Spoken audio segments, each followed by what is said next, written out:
to stop reading the news. Why? I mean, you and I have known each other for a long time, right? Yeah. Like, legitimately, how long has it been at this point? Oh, like over half a lifetime. It is actually over half of a lifetime, which is scary. It means we're getting old. Yeah, when you break it down like that. Yeah. So I've had anxiety for probably nearly half the time I've known you, actually. Yeah. Yeah, yep. Reading the news is not helping with my anxiety. Oh, at the moment, probably not. No.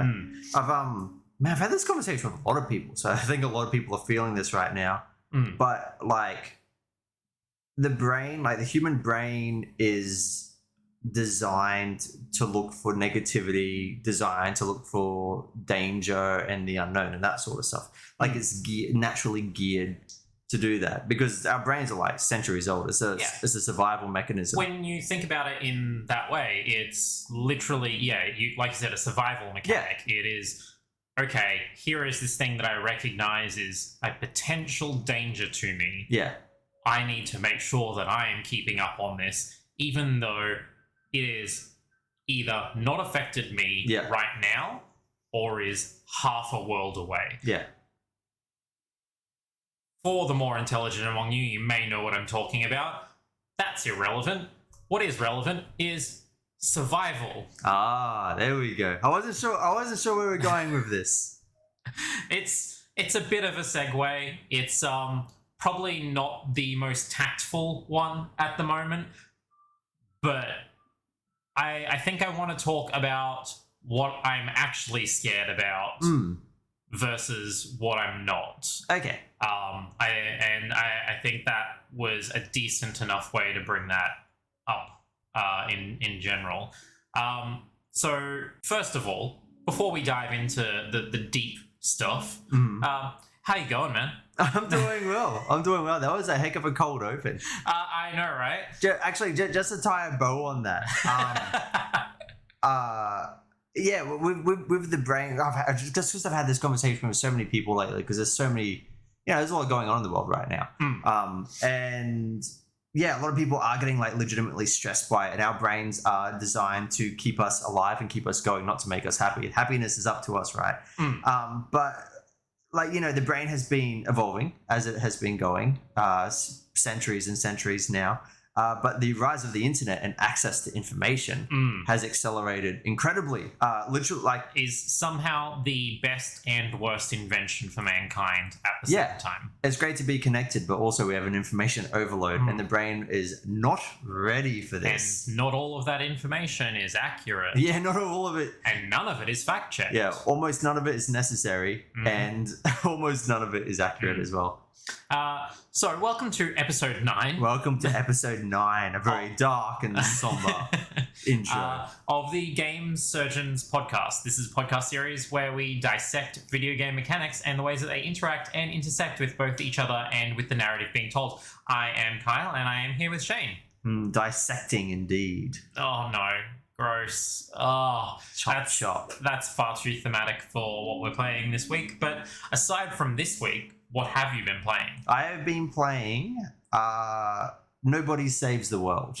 Oh, yeah. So I went and played that one now. So that's by the team that have made the Guacamelee series. And this one's very different. This is like an action RPG. Yeah, because the Guacamelee was just a side-scrolling 2D platformy thing. Yeah. But this one's a lot more in line with like the Binding of Isaac sort of stuff. So like bullet hell style as well, or not quite to that extent, but like definitely like that style of combat. Okay. But maybe with some more melee stuff. But I thought it was quite good. All in all, I think I spent a good 17-18 hours on it. Damn. Yeah, it's one of those games where the gamification is like crazy. So there's always something to do, and you always know what's next. And it's one of those like, just one more moment, just like I'm just gonna play to the next thingy type of games. It's like close to being excellent, but I can't quite put my finger on what doesn't come togetger, because it's got all the pieces, which I'm like, this looks awesome, but I actually thought this would be a game that you'd be like all over in terms of like all in loving this game of the year style. I don't know, it's missing a little something, but I can't figure out what. But despite that, I still I played it for all that time and I enjoyed it. So Nice. Have you played Hades? no, that's very close on my list. Oh, good. So it is. I don't want to say next, but I want to say like it's very, very close. I mean, you juggle 5 games at a time. Yeah, I literally am. When you say what have you been playing, I'm like, well, I complete a mission of Perfect Dark every other day. And Well, you haven't mentioned that on an episode yet, so that's okay. Well, I play a bit of Perfect Dark, playing a bit of Conker's Bad Fur Day, about to finish Katamari Damacy reroll. So, just juggling the games as I do. But yeah, Nobody Saves the World has been the game. I think it's interesting that you talk about different games that you've been playing, like, every episode. Yeah. We record these 2 weeks apart just to drop the curtain a little. Yeah. Or raise the curtain, I should say. Pull the viewer behind. There's a curtain involved. There is some sort of metaphorical curtain of which I am unsure of the relationship and nature of. Yeah. I basically have mentioned the same game every week. Yep. Like... Yeah, it's great. It doesn't make sense. It doesn't like I was usually like that. Oh my god. I was the one that was like I'd play one game for like a month and then be like, oh, finally finished it. The thing is, the game that I've probably played most of over the last 2 weeks, I played like a year and a half ago as well. Like, I'm replaying this. Yeah. So it's... I don't know why I'm spending so much time on it again. Well, legit, I think it's the Game Pass effect for me. Like, I've got this, like... I want to say new. I've had it it's 3 months. I've had the Xbox for 3 months now. Mm-hmm. But, like, the idea of Game Pass, a subscription service where there's all these games. I've literally made, like, a playlist of, like, 100+ games, which I want to do. There's new ones coming, and there's ones that are leaving, and it's just, like, this... It's just new and exciting for me. And I'm just like, wow, man, I've got all these games I want to play. They're just right there. I can just do it. Yeah. Yeah. I don't know. It's scratch that itch. But that being said, like 3 months in, it's kind of losing its shine a little bit. Oh, okay. Yeah. I'm still enjoying it, but it's not like, oh man, I want to like, I can't wait for the kids to go to bed so I can play games. It's like, no, I'm going to watch things with my wife now. Actually spend time with her. Oh, that seems weird. She's very happy. I'm like, I've crawled out of the cave. Yeah. People don't do that in marriages. No, apparently not. Yeah. Apparently not. But what have you been playing? What were you playing a year ago? What have you played this week? Cyberpunk 2077. Oh, yeah. Yeah, that's good reason. You've got good reason to not. Yeah. So PS5 update dropped for that a little over a couple of weeks ago. Yeah. I've been putting a ton of time back into that one. It's the same. I think I said this last time. It's the same as it was before. It's just has reflections in the puddles now. Which but you quite enjoyed it the first time around, didn't you? The first and second. This is my third run through the game. Yeah, cool. I've tried to play a different way each time. I don't think the way that I'm playing now is the funnest way, but we'll see once I actually start unlocking the cool stuff. Yeah, cool. Right now I'm like laying a whole bunch of bases for making sure the cool stuff is amazing as soon as I get to it. Yeah, nice. Yeah. I also put a bit of time into Pokemon. Which one? Arceus? No, Diamond. Oh, like the original or the remake? The remake. Okay. Yeah. So Pokemon Surprise announced this that's week. right, because we had the Shaman event. Yeah. That they were dropping some DLC, and literally it's just mystery gift into the Brilliant Diamond and Shining Pearl. Yeah. I went and got ready to catch Shaman. Nice. Because I put myself in a position where I was like, I am not going to catch Giratina until it comes up as a shiny.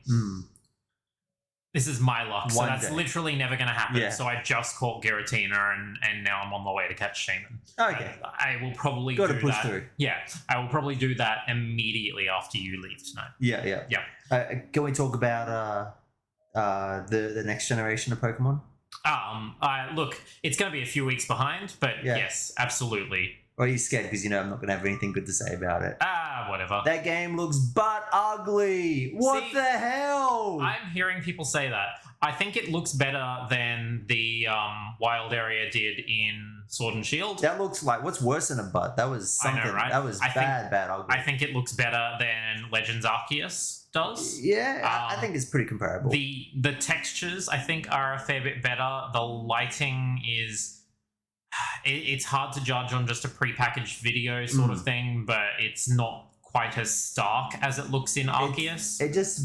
boggles my mind, man. The trees do look genuinely awful. Just all of it is like, it's 2022. So Ni no Kuni, Wrath of the White Witch, came out on the PS3 over a decade ago. If you put them side by side, Ni no Kuni looks better in almost every single way, and it's a really similar art style. Ni no Kuni was on a 50 gigabyte disc. Yeah, and it was also on a PS3. I'm just saying it's not directly comparable. No, but it should be. Like, I don't know. I find it crazy that everyone's chill with this. Like, Xenoblade Chronicle X came out a million years ago on a Wii U. It looks great. Yeah. Breath of the Wild is again a similar art style. Came out 5 years ago on a Wii U. Yeah. And got ported to Switch. I think a thing that a lot of people forget when comparing Pokemon to other games is that, and I am not trying to make excuses here, if it's not something that you're enjoying just because of the way it looks, yeah, fine. That's your opinion, right? You're wrong. No. But people forget that there are nearly, at this point, and probably more of, by the time Gen 9 releases, 1,000 Pokemon, each with their own stats, and then with variations on those stats. And the game has to have all of that programmed in. We don't know that they will have cut Pokemon, I'll be honest. They probably have. That's right, because they did from Sword and Shield. They did. Do they all come back in the end? No, DLC? not all of it. Not all of it. There's still some missing. I totally forgot about that. Everything's available in Pokemon Home, the app. Home. But you can't transfer it all to Sword and Shield, and you can't even use Home with Brilliant Diamond and Shining Pearl or with Legends Arceus yet. But yeah, there are nearly 1,000 to over 1,000 Pokemon at this point that it has to have specific animations for. They didn't do that last time. The animations were pretty garbage. The animations are pretty garbage, but I'm not talking about, like, I did an attack, wave tail. Yeah. I'm not talking about that one. I'm talking about every Pokemon has a flapping animation if they're a bird. Like the walking animation. Significant amount. All of them have something unique to them. So every single one of them has to have that. And then you have variations on each of those Pokemon as well. Male and female, which was introduced in Gen 2, I'm pretty sure. Then on top of that, regional variants and a number of other things. Mega Evolutions, which honestly I don't think any of the Mega Evolutions are brought forward. But my point stands. There's a lot of variation here, all of which has to be put into that game. Yes, it's fucking ugly. I think the art style in this one better suits what they are capable of doing, especially than what it did in Sword and Shield. Yeah, I'm just not digging this art style that they've gone with. Like, the new Pokemon Snap, I think, like, literally new Pokemon Snap. Like, they've got, like, the Pokemon art style. And I was like, oh, yeah, I'm actually excited about the, the new Pokemon Snap game. And I looked at it and I'm just like... Yeah, no, I'm not overly fond of new Pokemon Snap. I'm like, I just can't get into this art style at all. Yeah. So you watched the trailer for 9? Yeah. I think one of the big things people seem to be complaining about is the way the characters look, not the Pokemon themselves. Oh, yeah, they just look really generic. I remember they were showing the trainers. I didn't realize it was the trainers. I was like, oh, it's an NPC. And I'm like, wait, where's the trainers? Oh, actually, that was them. I think they look adorable. I think they look younger. Yeah, they look. I thought they were like school kids. Like when you verse like a youngster. Yeah, the youngsters. Yeah. I think they're cute. Obviously, you'll be able to customize them. Like, yes. It's much to muchness, but the art style of the faces change, or they have much larger, rounder eyes. Oh, yeah, before, true. Which is probably going to make them more expressive. It may be something that they've taken direct feedback. Holy shit, Game Freak taking direct feedback. Shocking. I know, right? And after that, adjusting that so that ideally, fingers crossed, and I have no evidence for this, it is not just a texture swap of mouths when we want to change expressions. Yeah. It's not the most important thing in the world, but if it is something that they've done, it means they have listened. Yeah, I hope so. It's just like, I don't know, this isn't a new argument, but like, Pokemon is one of the biggest franchises, if not one of the biggest franchise. I think we started the episode last time with this. Pokemon is literally the largest franchise in the world. And it's like, how do we keep pumping out games that look like this? Like, Game Freak is not Pokemon. Gosh, like, how much money are they making? Like, just hire more people, hire more competent people. Like, I know that again, Game Freak is not Pokemon. They're allocated a budget because they are not Pokemon. They are not a Nintendo specific developer. Remember, they released Nintendo the something elephant. Yeah, they released some wacky stuff out. Yeah, but it's like, but it's on Nintendo. Then I'm not saying it's Game Freak's fault. I'm saying it's someone's fault. Yeah. Like, geez Louise. Like, I want Pokemon to be good. It's Creatures Inc. and the Pokemon Company. Yeah, but the who don't care because they make most of their money from merchandise anyway. Yeah, exactly. Man, I saw people excited that that news probably like Gen 4 that snake whatever the snake is has scales on it, and that Magnemite is like super shiny, and I was like, how low is the bar? I didn't even notice Viper has scales. Yeah, Viper has scales. That's awesome. And it's just like, it's cool, but it's like, yeah, they didn't show off any new Pokemon aside from the starters, and they didn't show those in motion. Oh gosh, I wouldn't even know. There was one or two I'm like, oh, he looks new. Yeah, no, literally every single Pokemon in the trailer except for the starters was all older generations. Yeah. Well, so sorry, listeners. I'm sure this is all arguments you've heard before, but man,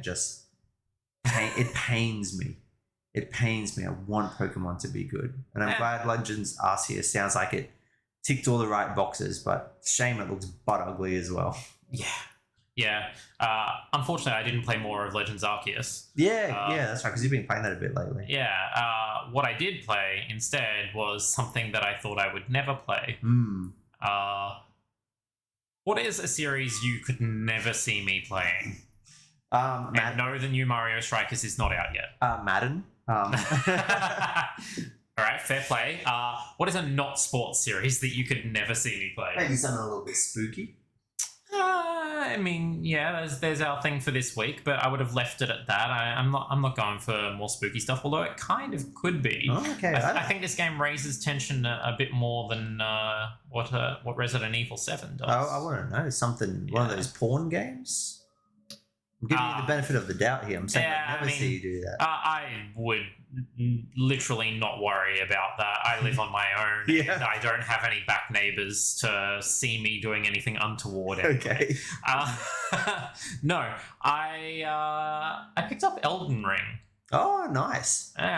You know, I will meet that with maybe an equally controversial statement, but I'm actually really keen on Elden Ring as well. Right? Yeah. Right? I saw someone compare it to Breath of the Wild and explained why, and I'm just like, oh my goodness, I understand this. Yeah. I think you and I should get together to play this at some point. Yeah. Just to hand the control over at every death style thing. Every single death. So you got it? Yeah, man. Oh, awesome. Awesome. So I picked it up. I've only put like 2 hours into it, and I already know that A, I suck horribly, and B, I am changing classes. Yeah. I started with a class that is ranged, and I keep trying to play it as melee, and that is a bad plan. A very bad plan. So yeah, I have literally gone nowhere in terms of the story. I wandered around the opening area a bit, died a few times because once again I just have no reach on my melee weapon, because my reach is supposed to come from my ranged weapon, which I don't have any ammunition for anymore. So I'm going to change class to something with a big shield. Yeah, nice. Yeah, no, Elden Ring looks phenomenal. I've got like a number of friends that are playing it, and they're just like gushing about it. Yeah, and that's the thing. I don't have anything bad to say about it. Yeah. I know my playstyle is at fault here. And that is rare for me to have that self-awareness to know that I am the one who sucks, not the game. We're a couple of days into it being released, but I think it's might be an all-timer game. One of those games that we talk about in like 5-10 years. IGN gave it a 10. Yeah. First one of the year? Yeah. Probably not, actually. No, it is for them. Okay, cool. We're like 2 months in, so hopefully. Well, look, I would not be surprised if Famitsu gave it 40 out of 40. Yeah, true. Yeah. Which I think genuinely they've done maybe 10 times total over the publication history. I remember they gave it to Nintendogs once.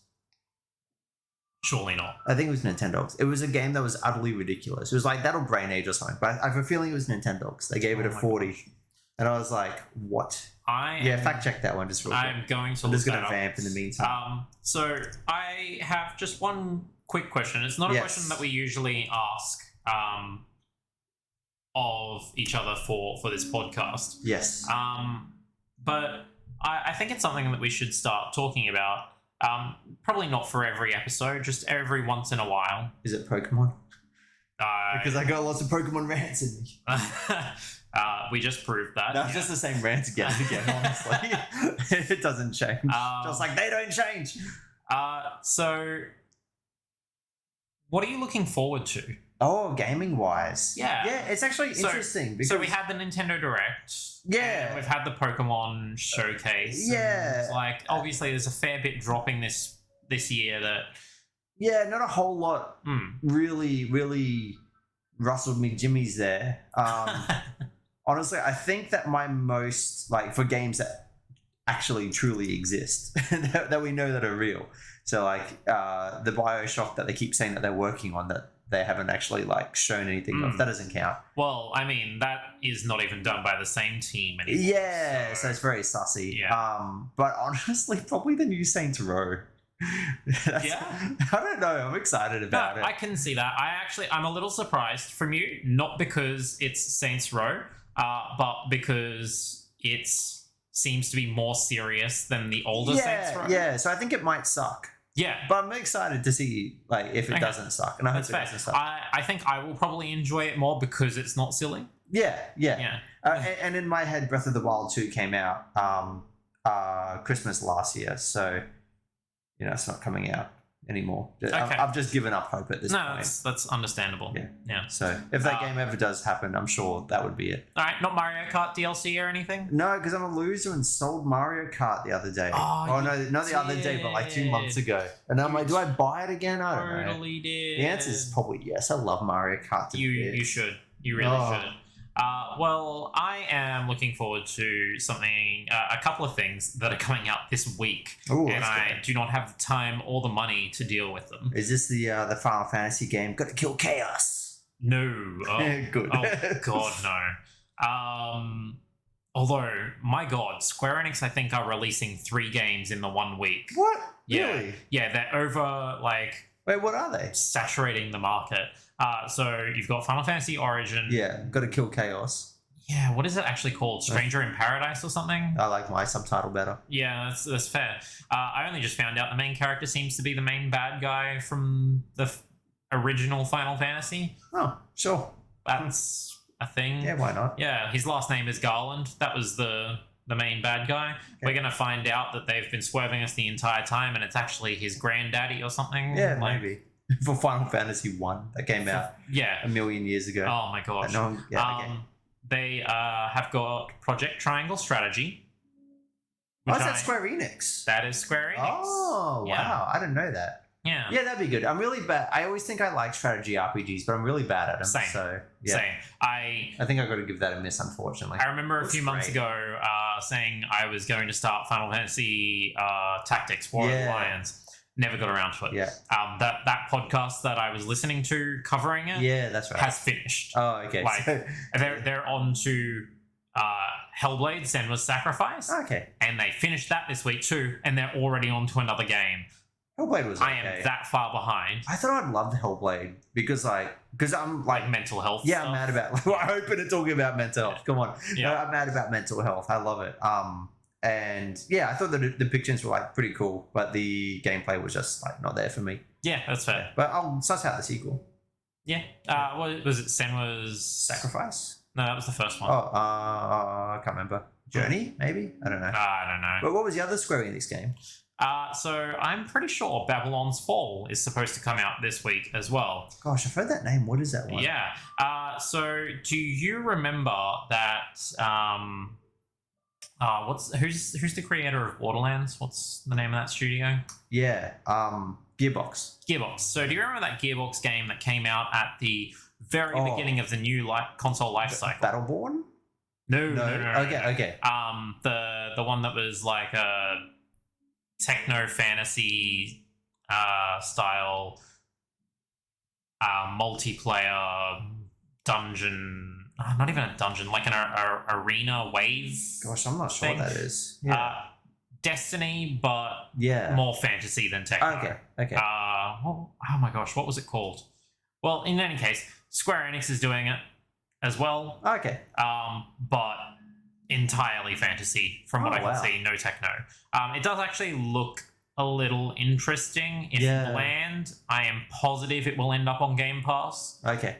Within about 2 months. Yeah, that's the Square Enix way. Yeah, they will call it sales disappointing and never do anything with it again. Remember when Tomb Raider had like 7 million sales and they're like, it was quite disappointing numbers. Yeah. And it's like, what do you want from me, man? So speaking of, What the heck? Guardians of the Galaxy. Yeah. 4 million sales in 1 month. 4 million? That's 4 million in 1 month. That's month quite of release. good. That's way better than I thought. And reports have come out in the last couple of weeks to say Square Enix finds the results disappointing. Get your hand off it, man. What do you expect? They expect literally, and I say this as an advocate for Square Enix games because I enjoy quite a lot of what they put out. Same.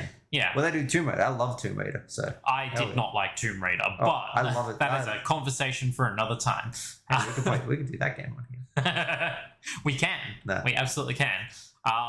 But yeah, they expect literally everything to be Final Fantasy VII remake numbers. No, ain't gonna happen. They want like 12 million in sales on the first day for every game that they release. And my response to them is, if you wanted that, you should probably not be paying a couple of million for a license that your development team is going to squander. Yeah. I'm not talking about Guardians of the Galaxy here. I'm looking very squarely at the Avengers. Oh, yeah. Oh, that was a bust. Oh, that game bad. looked garbage the moment that they showed it. From the get-go.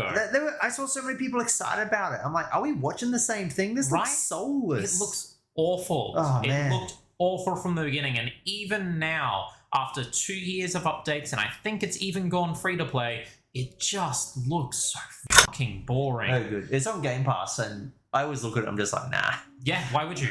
I'm like if I deplete my like 100 games on my to playlist, maybe 100. There are 400 other games on that service that I would play before I start. Literally, even Madden. Yes. Whoa! Are you playing Madden before Avengers? It just looks that bad. Gosh. Madden at least has some tactics and gameplay to it.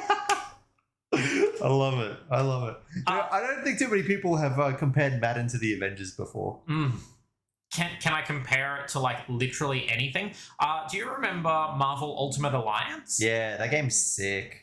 So there was a third one that came out as a Switch exclusive. Which was apparently pretty bad too. It's so it's just so weird. It's just so weird that happened. Yes, but I hated that.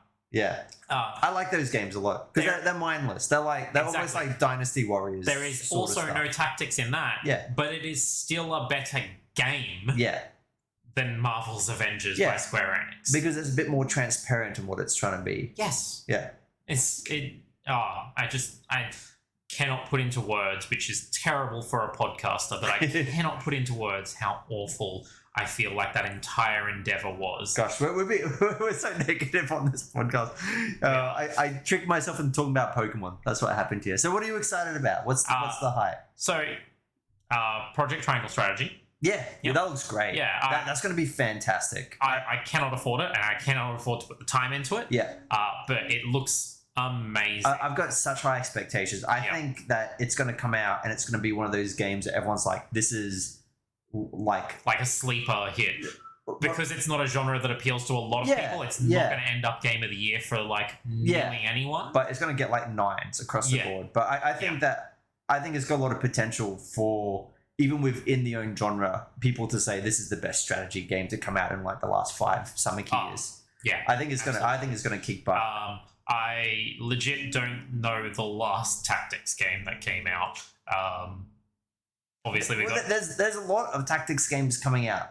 Now. I guess Disgaea. Yeah, like Disgaea's been happening for ages. Whichever one. But we've even got like bloody Metal Slug Tactics.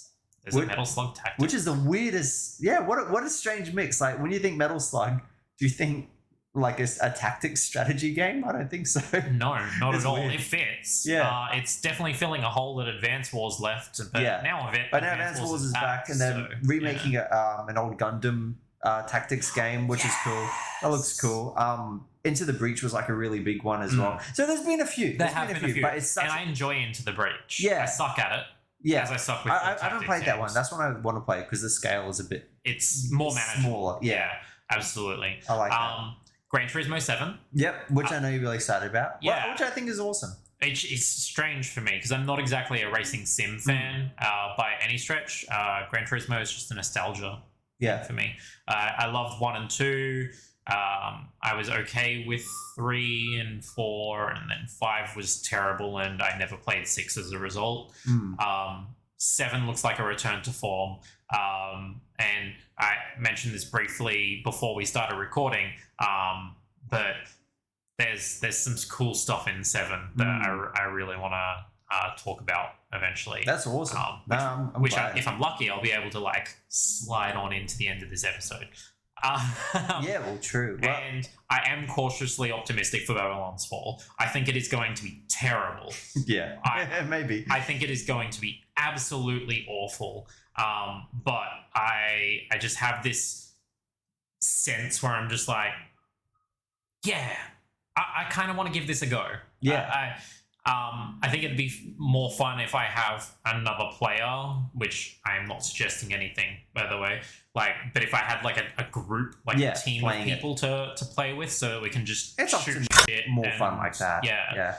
And when I say shoot shit, I literally just mean talking. Yeah, right? not just shooting. You don't shoot in this game, from what I can tell. Actually, on that, Tiny Tina's Wonderlands is around the corner, and I hope that review's well, because I know both you and I are very big Borderlands fans. You never played 3, did you? I haven't played 3 yet, no, but I played like everything of like 1, 2, and pre-sequel, and I loved it.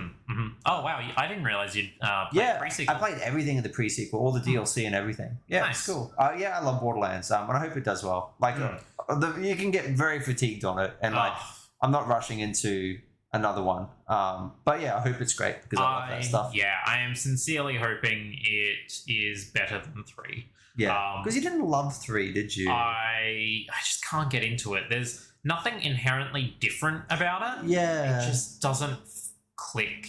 Nothing feels the way I feel like it should. It's fun, but not enough. It doesn't have that like special sauce. There is just something missing. I'm just not sure what it is. And I think with games like that, like there has to be that something. And like it was kind of like what I was saying before about Nobody Saves the World. Like it was just missing something. It was just missing a piece of the puzzle. I'm like all the chess pieces are set up and it looks great, but I'm just missing something here. So I know you're like firmly off of the buying games train at this point. It's weird. I'm like, 3 months and I should buy something now.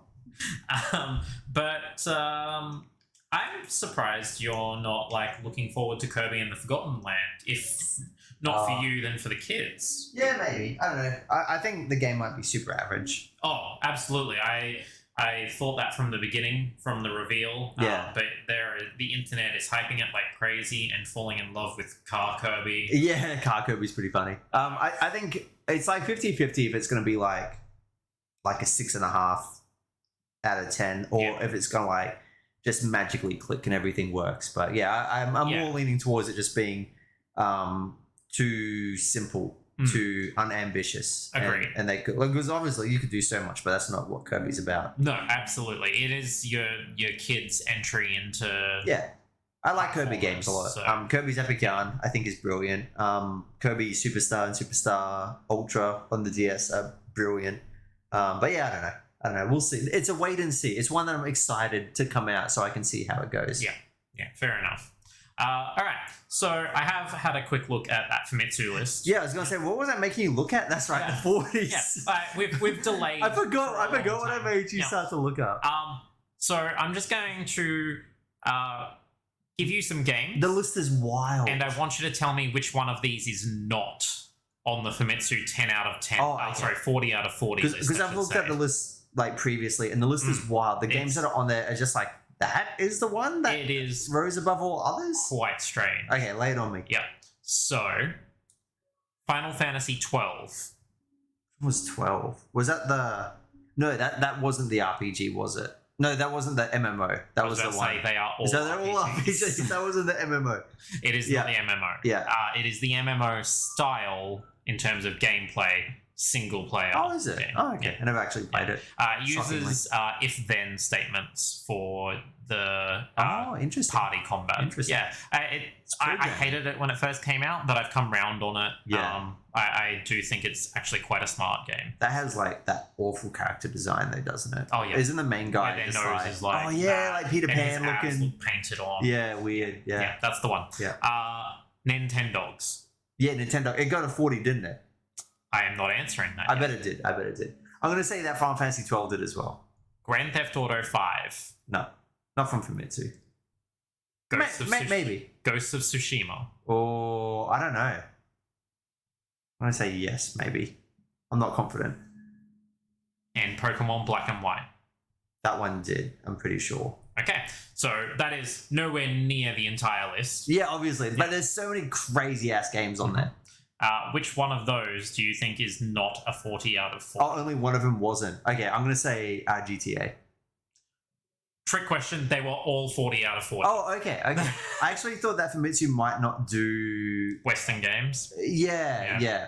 I thought that was the only one which I wasn't too sure about. No, understandable. So Nintendo's got the fabled 40 out of 40. Nintendogs got the fabled perfect score. Crazy. Other outliers on there. Let's see. Yeah, Pokemon Black and White. Just Black and White. Random. I thought you might go for that one just in case, because it's a Pokemon game, but it's also not exactly the. It's not the one that everyone points to. No, it has the best story by far. It has the best plot by far. Story is a different thing than plot. That's true. True. JoJo's Bizarre Adventure All-Star Battle. I don't even know what that is. I know, right? Is that one of those like 3D fighting Naruto type of games? I believe so. Wow. Yeah. Random. JoJo's is, of course, JoJo's Bizarre Adventures. Yeah. Yeah. Anime. And manga. Sorry.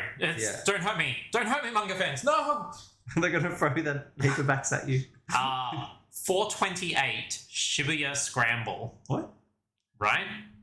I don't know what that is. No, I've never heard of this. Okay. It could be a Japan-only game. Maybe. I assume so with a name like that. Yeah, it's Vagrant Story for the original PlayStation. Wow, that's random. Yeah. Bayonetta? Oh, really? Okay. Yeah. I know people love that. That's not too shocking. It's not an outlier so much as for like the quality of the game, so much as it is for just the genre. Oh yeah, true. And the genre is kind of random. But no, for ages that was like one of the pinnacles of like action games, like character action games. And Elder Scrolls V Skyrim. Okay. Which I by no means would ever give a perfect score. Yeah, perfect is not it. And it's kind of weird coming from Famitsu as well. Apparently Japan loved Elder Scrolls. It's so particularly weird. Skyrim. I've heard of so many Japanese developers pointing to Skyrim as influences for their open world games, and I'm like, oh, okay. I mean, it's cool. It makes sense. Elden Ring. I'm just gonna point to that and just be like, Elden Ring is straight up their Skyrim. Yeah, pretty much. Yeah. And because we're going like full, just talking about random games before we get to our game of the topic. Your thoughts on Horizon 2? It's there. Yeah. Okay. Yeah. I looked at it and said, that's more Horizon. Yep. Hey, how funny that history repeats itself. Like the first Horizon came out, and literally, I think a week and a half later, Breath of the Wild came out, one of the greatest games of all time. Oh. Here we are, Horizon 2 comes out. Literally a week or two later, Elden Ring, which is poised to become one of the greatest games of all time, comes out. Oh, that is rough.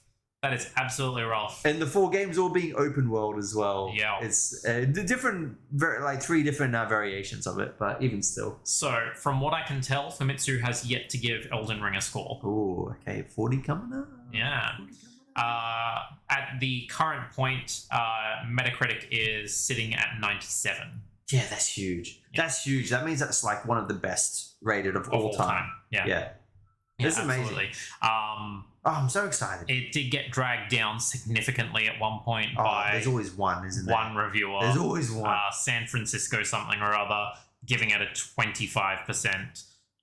Oh, okay. Yeah. Okay, that's a bit silly. I remember there was a similar thing with Breath of the Wild. I think it was the Jimquisition, easy for me to say, gave it a 7 out of 10. And that's not even a bad score. No, and they had very they outlined, the weapon degradation system, not being a fan of weapons breaking and that sort of stuff. Like very clear, very appropriate reasons. And people were going crazy because that was the review that made it lose a point. It was like 98, then went down to 97 on Metacritic or something like that. Sorry, did you just say the internet overreacted? Yeah, shocking, I know. Shocking. That is quite weird. I know. All right. So we've already been talking for 40 minutes and we haven't started talking about this game yet. Don't worry, podcasts have timestamps. We'll use them. We'll use them. Well, we're going to take a slight bit longer because I want to refill my drink. So, okay, that's fair. We're going to hang tight and then we'll come back to it. Enjoy listening to this ad break.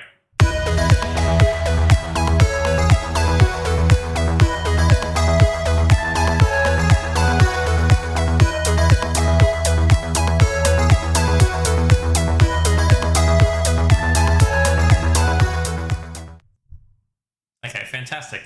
And we're back. We are back. I can see spikes on the audio thing. Good. It means it's working. Yeah, it means it's working. So, right, the name of the game today is Resident Evil 7. So Resident Evil 7 Biohazard, which is a very appropriate subtitle because Biohazard was the name in Japan. Yes. And so in Japan, I believe it was Biohazard 7 Resident Evil. I believe it was just the other way around. So I thought that was quite clever. Yep. And it's so good because within the story, Biohazard makes perfect sense. But anyways, Resident Evil 7 Biohazard was released in January 2017 and was developed by Capcom.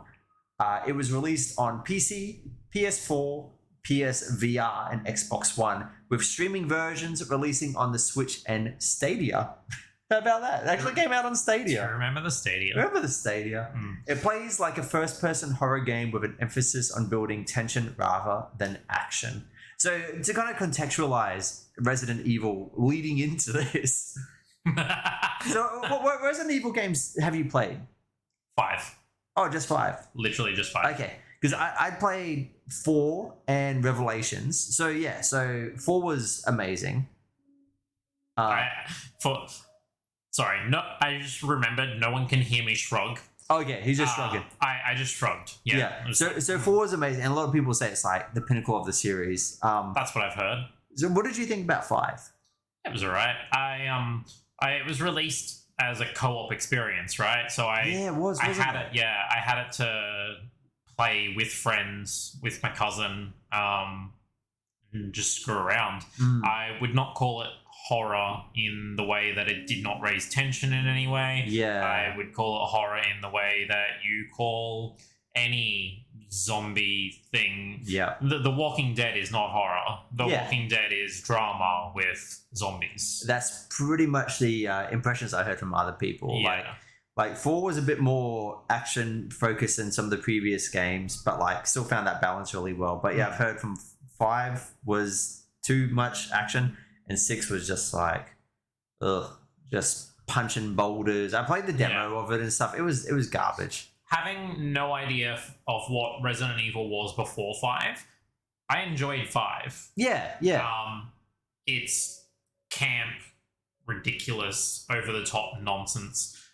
If you've ever played a arcade shooter, an arcade first person shooter that's on rails that is zombie related. Does that? It's set piece onto the next set piece onto the next set piece. Yeah. And 5 had the advantage of asking you to do that with a friend. Yeah. Which made it fun. Had a bit of cooperative stuff, which made it annoying when trying to play with the computer. Because you had to direct the computer to places to help you climb. Oh, one of those cases. Yeah. But with another person, it was great. Yeah, cool. Loved it. Well, Resident Evil 6 was garbage. Sold really well, stupidly well, even though so many people hated it. And the PSVR was pretty new, and there was this small spin-off of Capcom, because Capcom are a huge. It's not just one studio; it's huge. a small Capcom team put out a game called The Kitchen, which is like a first-person horror game on the PSVR. I actually forgot about that. Yeah, well, that's what this was, because they're like, oh yeah, this is kind of like almost in a way a teaser for what we want to make, and everyone loved it. Like, this is so cool. This is such good horror. Didn't feel like Resident Evil at all. Wasn't tied to Resident Evil. No, well, wasn't. Or was it? Yeah, and then they said, oh, we're gonna make a full game of it.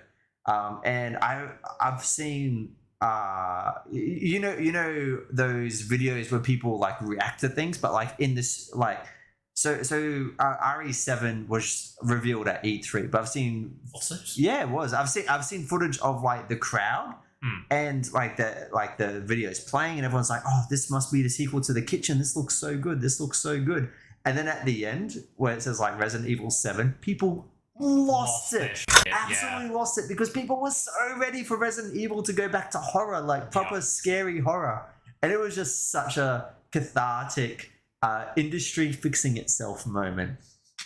So I just wanted to give that contextualization, because it was so beautiful. That's fair. That is absolutely fair. It is what I would while the gameplay differs from early Resident Evils, I would call it a return to form for the genre. Yeah, even though it's so different. Yeah. Because it's first person. Yeah, and that changes things a lot. Yeah. For one, you can move while shooting. Yes. Oh, gosh, that's always a big issue. Yeah. For two, you can actually aim while shooting. Yeah. You don't just have to rely on the camera angle being just right. Yeah. And of course, with this being a sequel to The Kitchen, there was the promise of virtual reality horror, which sounds like the worst thing in the world. Hell nah, man. I don't know that I'd play it, but for all the same reasons that I don't know that I'd play a regular horror anyway. Yeah. Did they do Village as VR? I'm not entirely sure. Okay. I was wondering that myself. Yeah, I wonder if they couldn't justify the cost of it given the low sales for the VR. Because it's a lot of work to make a VR version. But yeah, and I thought that was interesting. So yeah, I played through Resident Evil 7, start to finish on normal. Loved it. Mm-hmm. Thought it was scary as shit in some parts. Some parts. Mm-hmm. Yeah, but what were your thoughts on the game as a very broad statement? Oof. So like, let's be honest. I've been reticent to play this the entire time. Yeah, this was one I kind of dragged you into. It's like dragged is a strong word. I don't have anything against the game in general. Just I have watched someone do an entire playthrough of 8, and I knew from that I would not enjoy playing 7. Yeah, you knew what it was about. Yeah. So I played up until the first time you get out of the house. Yep.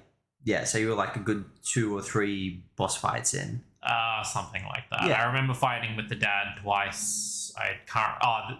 if we count the Mia fight, then I guess that's a third as well. So yeah, like you played enough to get a feel for it, and you got a good taste of the puzzles and like the enemies that you can kill, the enemies that you can't kill, and stuff like that. There are enemies that you can't kill. Oh, like some of the chase stuff, where like when the dad's chasing you through the house early on. Yeah, that doesn't count. He's not an enemy. He is an obstacle. Yeah. And I think that's actually something that should be like clearly defined. And a veteran game player will know that this is not the time when I'm supposed to kill him. Yeah. This isn't a showdown. This is an escape. That is something I wish was maybe signposted a bit more. Right. Especially when you're in a boss fight, because it's like am I trying to do an environmental thing to get out of this? Should I be unloading ammunition into this guy? Yeah, because ammo is like scarce. Yeah. So it's I thought that was interesting. But you played a decent amount. I think that the meat of this episode is going to be about the dynamic difficulty or adaptive difficulty system. But before we get to that, let's just talk a little bit more about some of the thoughts of it. I will be honest. I think horror is just an obtuse genre to get into in the first place. Definitely. Because there is so much range in what is actually horror. To give you an idea of what I mean, Metal Gear Solid 5, you have, what are those enemies called? Oh, the skulls. The skulls. Is that I right? think Or is that the team? I know the ones you're talking about. There's really those undead guys. You get this really oppressive, enclosing fog, and these enemies with raspy breath, and it's just awful. Like, you can feel panic set in whenever they're around, and they will kill you. Yeah. Like, just easily, not in an unfair way either. They are definitely combatable. Just they feel like just awful. Yeah.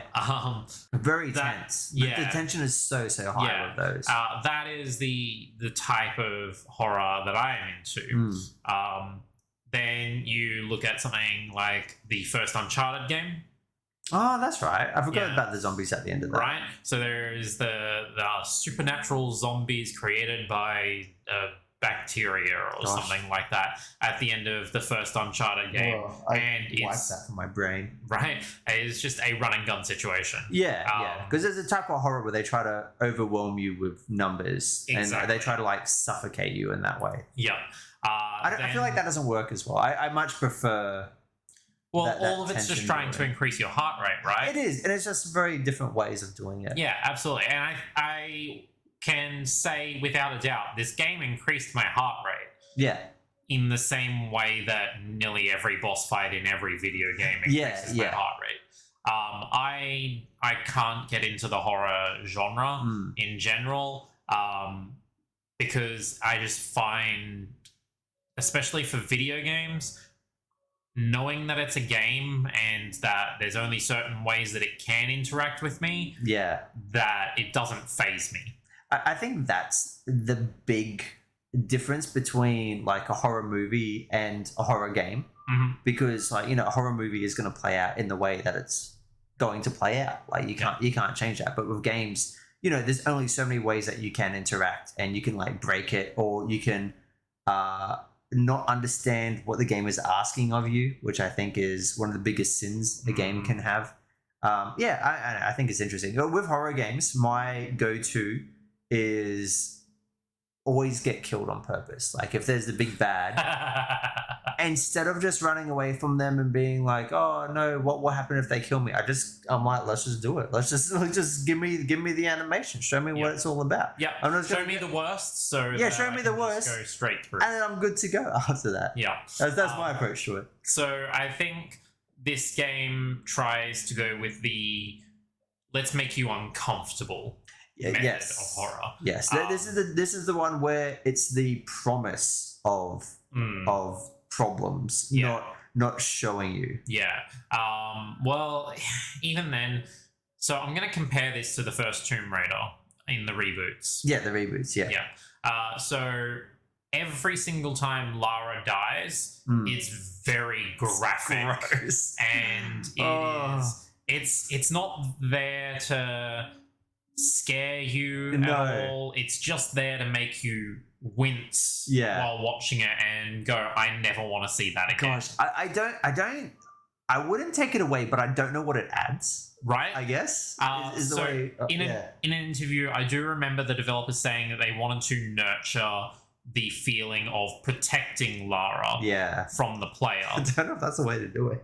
I just always think about when she gets a spike through her neck, when she's on the water after. Yes, that is the one that always comes back to me. I always think about. She's choking on her own blood. Yeah. No. Sorry. Yeah. No, the idea of like shock isn't the type of horror that you and I like. Yeah. Well, I don't think you like horror in general. That's not the type that I enjoy. Like, I think I feel not thriller. I don't know. Yeah, horror is probably just not my genre. Just in general. I found maybe one horror movie that I enjoy, but I could still find aspects of it that I'm like, that's not for me. I think what you and I enjoy is very similar, but the levels that we enjoy it are very different. Yeah. And I feel this Resident Evil evokes some of that from Lara. The main character, Ethan, is someone that you'll see die over and over again, and the idea is you don't want to see him keep dying. Yeah. Especially in the ways that. Oh, some of them are awful. Yeah. Yeah. I think the first time that I died, where I was like, please don't do that again. Yeah. Was the first boss fight against his wife. Yeah. Where she thrusts a chainsaw into his chest. Yeah. And you just have to watch it happen. I've got a big smile on my face right now. You do. I don't know why I've enjoyed this so much. And it just churns through him, and she like says something I can't remember. It's not important. Yeah. And I think she like pulls it upwards and you die or something like that. And I just remember watching that and thinking, do I have to go through this? Like, I nearly stopped playing the game at that point. Yeah. Just because I was like, I don't want. You're like, I see what this is about. Yeah. Like it's. I don't want to say gore porn because it's not. At the risk of outing myself, porn is something people seek out. Not like, as a everyone does. Yeah. Thing, but but it's not something that should be like placed on people. Is that what you mean? Kind of. Like, porn is something that chances are, if you are seeing it, you wanted to. Yeah. Gore is something that is just kind of shoved into your face. Lots of games have options to turn it off if you want, and I very rarely do because it doesn't affect me until it becomes a spectacle the way this is meant to be.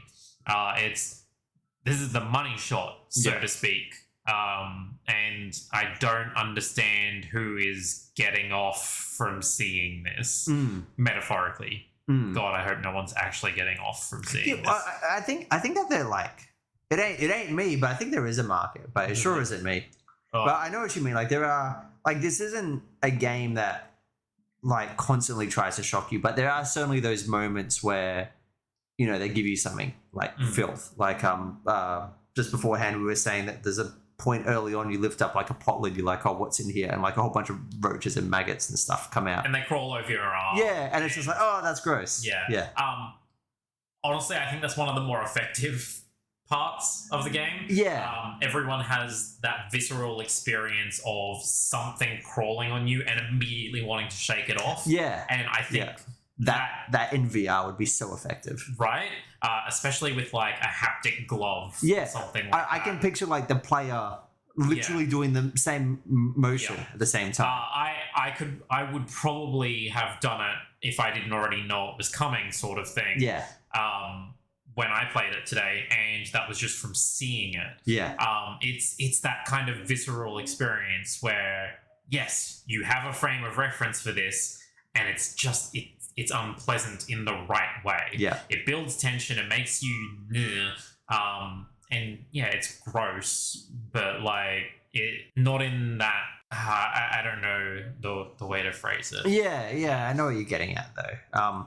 And it's interesting because like as this game goes on, I feel like each chapter definitely goes for a different type of horror. Like some of the early ones are just about that kind of like Blair Witch type of thing, and we'll talk more about the videotapes in a moment. But like how it's like, it's just everything's just very creepy, everything's very quiet, but it's like there's imminent danger around the corner, but you haven't seen it yet. Yeah. Versus some of the later chapters where it's like, you know, there's people chasing you, or there's a lot more enemies, or it's like more bug focused horror or like claustrophobia. And there's a section, which is my favorite section, where it's more like Saw type of focus, where you're like trapped and you have to get out of these like crazy ass puzzles.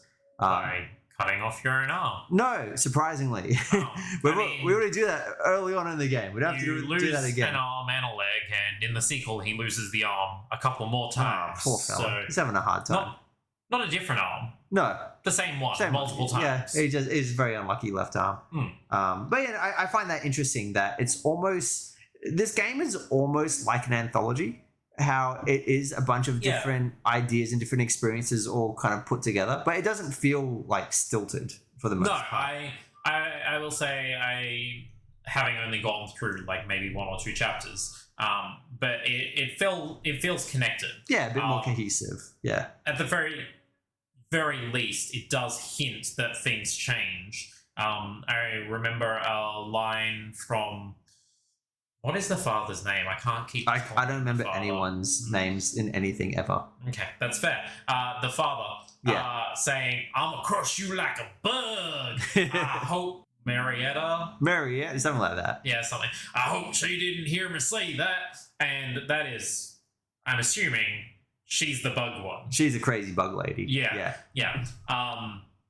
So I like that it at least hints that things are going to change. Boss to boss, I should say. Yeah, it is.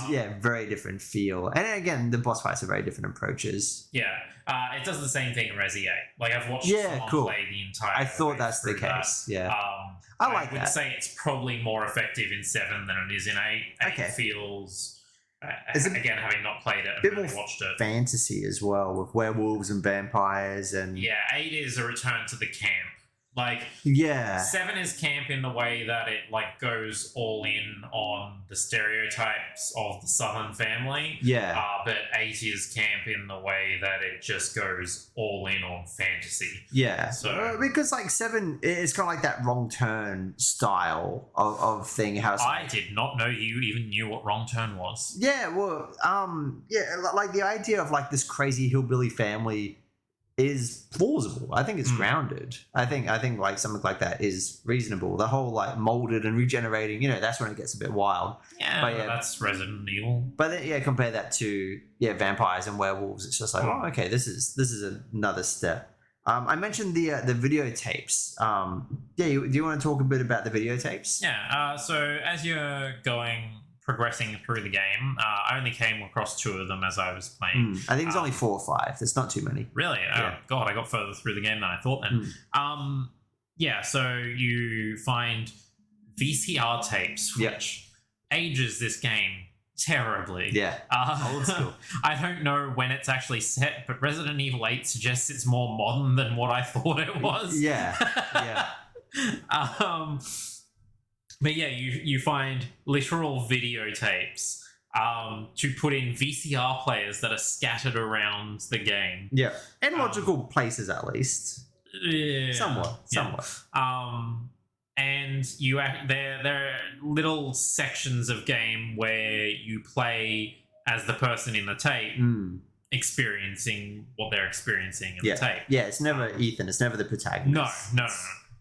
So the first time it is the cameraman for a YouTube film crew, which they do not call a YouTube film crew. Yeah, that's right. I love that because that's big Blair Witch energy.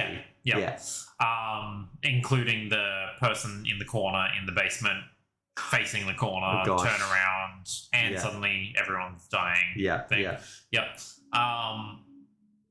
There's not much to that one. Literally, it's just a go forward. Like press forward, you will get to the end of that tape. It's your introduction to the video. There's not a fail state. And being a mechanic. The second time you play as Mia, I am pretty sure. Yes. And she is running away from Crazy Bug Lady, Miss Marguerite or whatever her name is. And the fail state is ridiculous. I hate this in games. Like with a passion. It would be fine if like there was a quick time, which I never thought I would ever say, and you could use the quick time event to escape and then hide or something like that. But if she just catches you, then it's back to the start. If she catches you, it is back to the start. And worse than that, you cannot know which way she was going to go because she's on a track. She doesn't she's not an advanced AI that actually searches or anything. She's just on a track.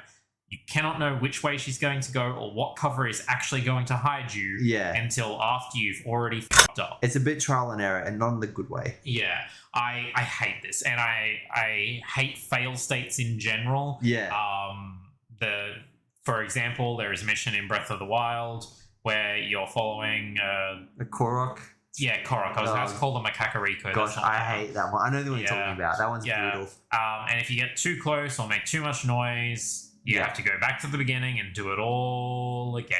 I think those just aren't fun. They are sections. And I know there's like a lot of horror games that do the whole like you're powerless and you have to hide in lockers away from the big bad sort of stuff. Which is fine. Yeah, which is fine. I know that subgenre is really popular, but I've never clicked with those at all. Yeah. Not because I need the power, but just because the fail states are just tedious. That's literally it. The checkpoints, I will say, are fairly forgiving. You have to have that. Yeah. But I hate seeing, because I got caught in like 3 different places. But the fail state is the same. She catches you, does the same speech to you. Yeah. And then pushes you to the ground and screen goes black. Yeah. And you reload at the checkpoint. And it's just like, God almighty, can I like just keep going? Yeah, just let me get through this. Yeah. I didn't know there would be fails because of the first one being like a breeze. I thought it was just going to be... Yeah, that's just an experience. Yeah. Right? That one you're talking about is tedious. The second one, I was just like, I never want to do this ever again. And I don't believe that there's as strict fail states anywhere else in the game. I might be wrong, but there's even times where it's like you have to stealth past people, but they'll just attack you. But because you're Ethan, you have health. Exactly. And you can just run and hide. You have health in other parts of the game. But yeah, in this in particular, it's just, you're caught, that's it, you're dead. Something on the tapes, which I love. You actually get to play as one of the people from the first tape again, because he's been like captured. So he gets a second tape. The presenter? Maybe. The cameraman? I can't remember. Whoever survives. Okay. One of them survives. And he's caught by Lucas, who's like the son, and he's put into like this experimental Saw like puzzle room. So he has to escape from the room. And you know, you're going through it. It's a really fun section because like all the puzzles are like, there's no time limit or anything. There's no pressure. You just do it. And there's lots of like subverting expectations. And obviously you get to the end and he dies and Lucas is like, haha, my room worked. But then very soon after that, you have to go into the exact same room as Ethan. And you think you know your way through the puzzles, I imagine. So you know your way through the puzzle, but you know there's going to be a trick at the end.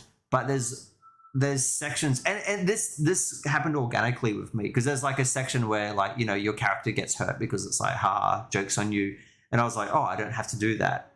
And then I was like, wait, I don't have to do anything. I don't have to complete it the way that it wants me to complete it. So, and that's what you have to do to progress. You have to, so the first time with the tape, you go through the intended way and you get all beat up and then you die at the end. But then the second time you go through, you have that knowledge already. You know exactly how the puzzles are going to work. And then you can break the puzzles. And that's how you escape. That's good. That's pretty good. Which I thought was brilliant. And it doesn't tell you. It doesn't tell you to do it. It's just the way that they positioned it.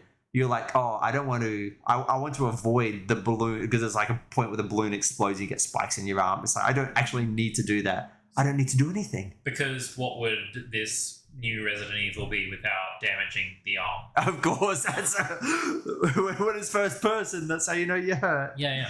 And I actually have that in my notes. We hadn't discussed this beforehand or anything. The tapes are a genuinely genius way to introduce the player to new areas. Yeah, new areas, new characters, and things that you need for the puzzles in them. Yeah.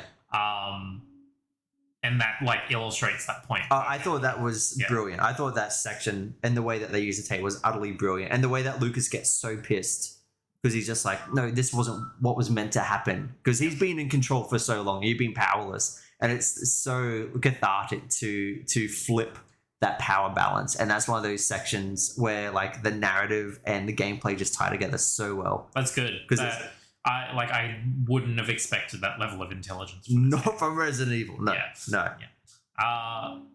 So I'm obviously not an overall large fan of this. And I'm going to go through a couple of the things that... we can rapid fire some of these things. The game is not very good at leading you where you're supposed to go. And I don't mean that in a, I need everything spoon-fed to me way. I mean that in a, just a couple of voice lines would probably tell me Just a small that I'm doing the wrong thing. Yeah, definitely. Yeah. So not necessarily, well, I need to go here and get this thing. That's not what I'm asking for. Literally, the first interaction that I have in the game is walking to the gate of the manor of this family. And you press A, and he shakes the gate, and nothing happens. And so I press A again, just in case a different animation happens. Yeah. Except I wasn't actually paying attention to the animation the first time, and I'm like, was that different? Gotta do it again. And so I press it a third time, and I'm like, okay, no, that was definitely the same animation again. Something that would have fixed that is Ethan going, can't get through, I'm going to have to look for another way. Yeah. That's Simple it. line. Simple line like that is literally it. I'm not talking about puzzles. I'm just talking about the world. Just guiding you. Yeah. Especially early on. Yeah. When you try to learn the language of the game. Because every game has a different language. Exactly. And I just don't think this game does a great job at telling you and even making you believe that this is how things would work. Yeah, the believability... It's like who builds his house where you need to use shadows to open doors? Like it's or 3 plaques of Cerberus's head. Yeah, it's very camp. It's very like, okay, this is video gamey. Who nails scorpions to the door? Yeah, and because you have to have a a scorpion key with a scorpion handle. But I tell you what, I kind of like it. Like the believability is out the window, but it's just the right level of like schlock for me. Yeah, it's so Resident Evil, and I'm okay with that. Yeah, it's when I say believability, I mostly actually mean character actions. Yeah. Ethan's wife has been missing for 3 years. He gets a video of her being like, "Ethan, please don't come for me," or whatever. Yeah. So he comes for her because obviously it's your wife. First lead in years. Yeah. He doesn't bring any police with him. He doesn't call them when he can't get access to the property. And when you walk down that side path to gain access to the property as the way around, you see weird shit. You just see one person walking off into the bush, but he doesn't call out to them. That's right. I would have I don't even mean this as a logical thing. Even as an emotional thing, I feel like I would have called out to that person being, hey. Yeah, that would just can be you your help response. me? Yeah, your automatic response would be like, oh, I gotta hide, I can't say anything. It'd be like, oh, hey, bro. Like, hey. Yeah, this is just a person. Yeah. You've just been to a house that you can't get access to. Yeah. He doesn't look like a f***ing maggoty, boils, not yet. ridden... Yeah, like you can't tell from that distance. You would have just called out to them. Yeah. It's just like little bits like that where I'm just, it takes me well out of the experience. That's such a horror trope as well. It really is. It really is. For better or worse. And they didn't even try with the like no bars on the phone thing. Yeah. They literally did nothing. They always should do that. There is one time where an officer comes into it and the officer has probably the most realistic response of the game. Actually, in one particular way, which is, I am not going to give you a fucking gun. I love that. I love that line because he's like, give me a gun. He's just like, no.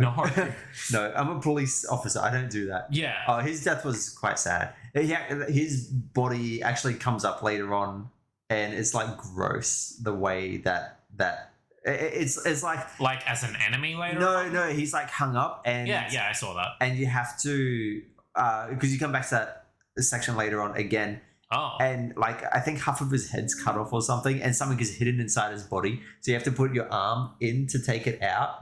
It's gross.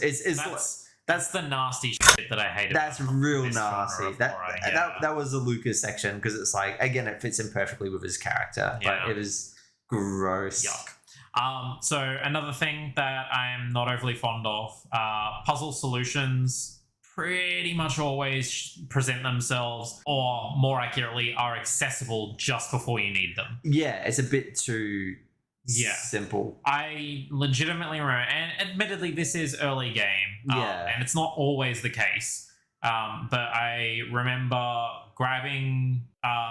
So after the first boss fight with the father... in the garage, there is a photo frame up the top there with a bull or something. Yeah, something like with, that. With like the bull's body as a separate piece. Yeah. And knowing what this genre of game is, I immediately interacted with it, flipped it over, saw there was a screw, unscrewed that, and took the bull's body piece. Yeah.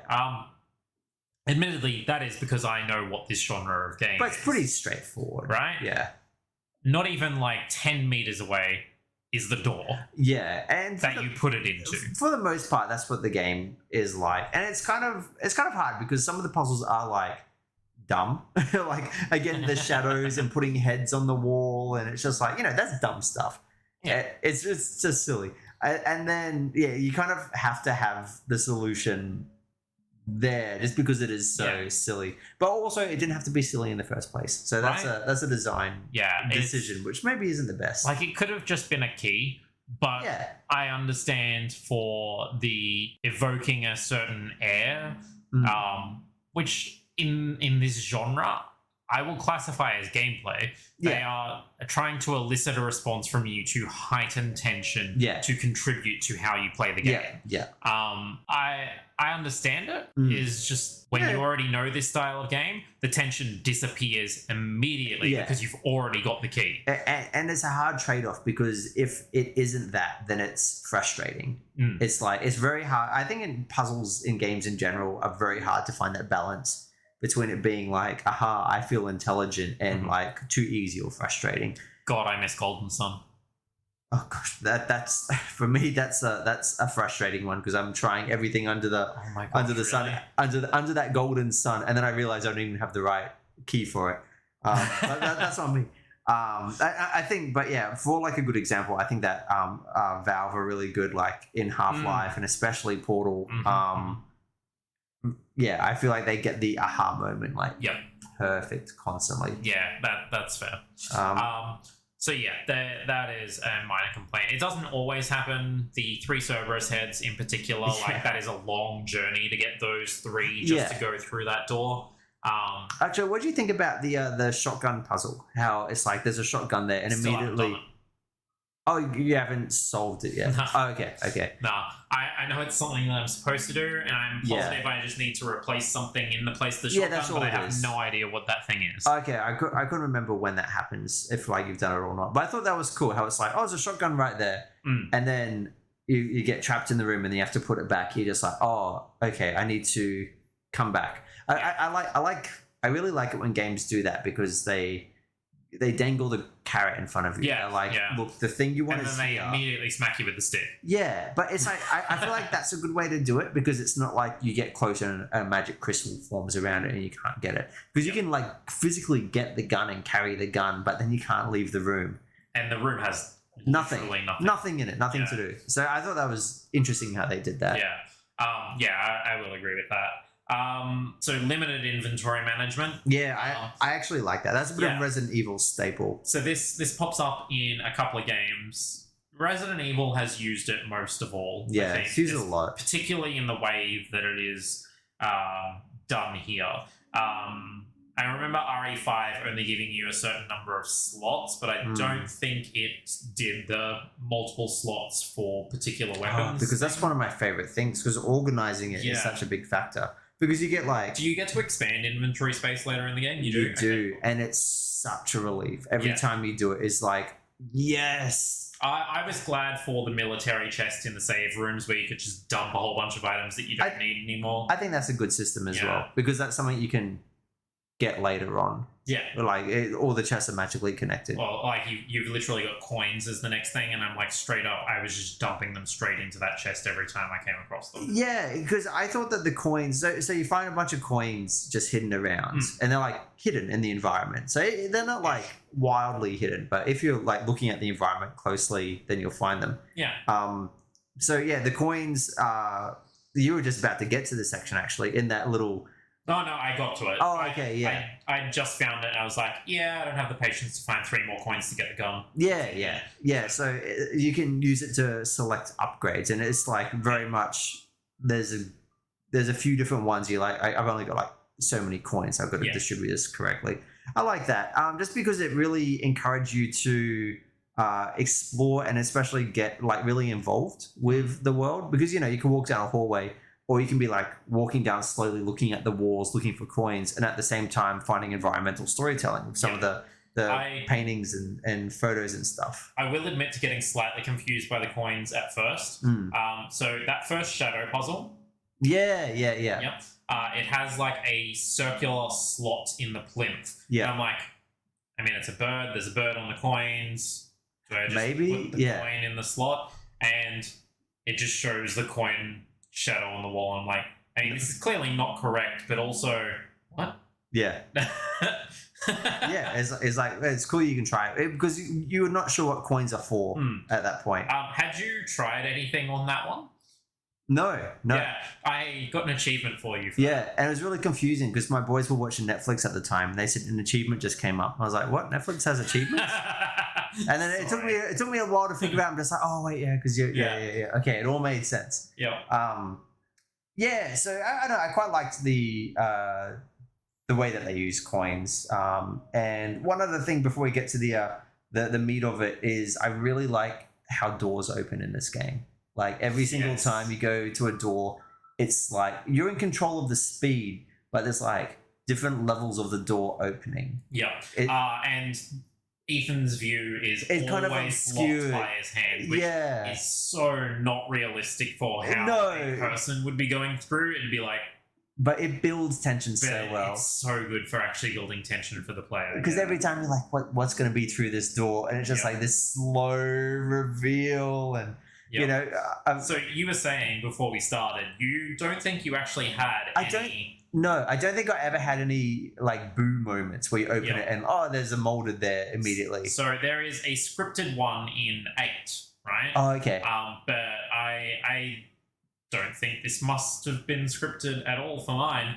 I walked through a door after coming out of the basement, and the father was there. Oh, that's scary. Like pushing the door from the other side, and I'm like, oh shit. I think that's just circumstantial. Yeah. But that's great. Yeah. That's great stuff. And I immediately just like run back through the basement and come up the other side through the scorpion door, right? Like it wasn't a big deal, but I was just like, oh shit. I thought that was a scripted moment. It felt that because of the cinematic way in which he has his arm across the screen, and then suddenly the bad guy's there. That's brilliant. Yeah. Actually, on that, I think it's before you even fight him for the first time. Did you get the scripted event where he breaks through the wall as you're walking down the hallway? Nope. No, neither did I. Okay, so I was aware, because I think I saw on a trailer, that he'll break through the wall at some point. So I am not entirely sure if it happens in the main game or if it only happened in Kitchen.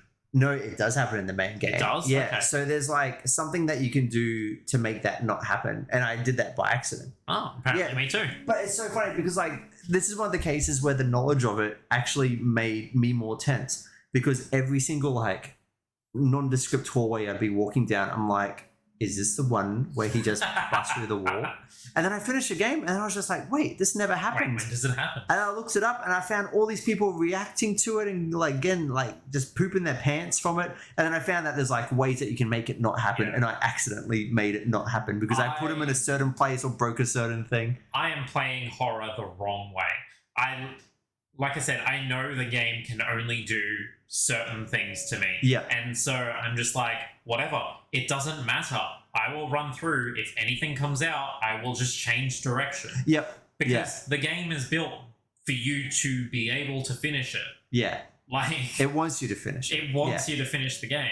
And so, I did not worry at all about that style of thing. Yeah. Because even if something did happen, it was very unlikely to be a fail state.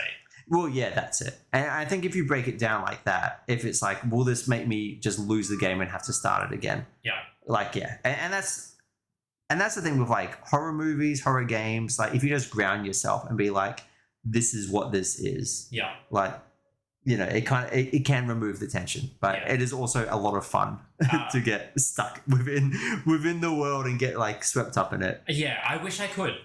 I wish I could. Like that's we've talked multiple times about why I don't like horror, and that's one of the reasons is I can't engage in it. It feels too outlandish for me to worry about. So Like I said, a game like Metal Gear Solid 5, where they build characters up and then give you tension in facing them off, that scares me. That freaks me the fuck out. But this, where the tension is constant, pretty much. Is it like they're always providing relief to the tension by breaking it? Yeah. And so it never affects me. Yeah. Because it's always breaking. I'm just like, yeah, whatever. And I'll keep going. That's interesting. Yeah. That's really interesting. So one thing that we don't actually have on our list before we get into the big meat one. Yeah. The boss battles. Yeah, kind of a mixed bag. I don't love them. Just because some of them are kind of require something kind of specific, and if you don't really know what that is, that can become a bit of a headache. You said that you did like the chainsaw fight in the first go, which is insane to me. So let's talk about Mia first. Okay. Yep. So which is I didn't die. I wasn't even close to dying with her. So I think I just didn't understand what I was supposed to be doing. She drops a line that to me suggests I'm supposed to lead her to do something. No, it turns out you just shoot her in the head a lot. Yeah, a lot. A lot. Yeah, she says, I'm going to bring it all down. Yeah, and you're like, oh, you want me to lead you around the house, and you'll... Okay, I think I did that, actually. I was like, oh, she has to, like, bust through some walls and cut down some stuff for me. So, in particular, because I had witnessed her cut through one of the poles that are holding the roof up, I thought I was supposed to lead her to cut the other poles down and let it crash down on her. Same. That didn't happen, and then I was like, well, what the f*** am I supposed to do now then? Yeah. And I died.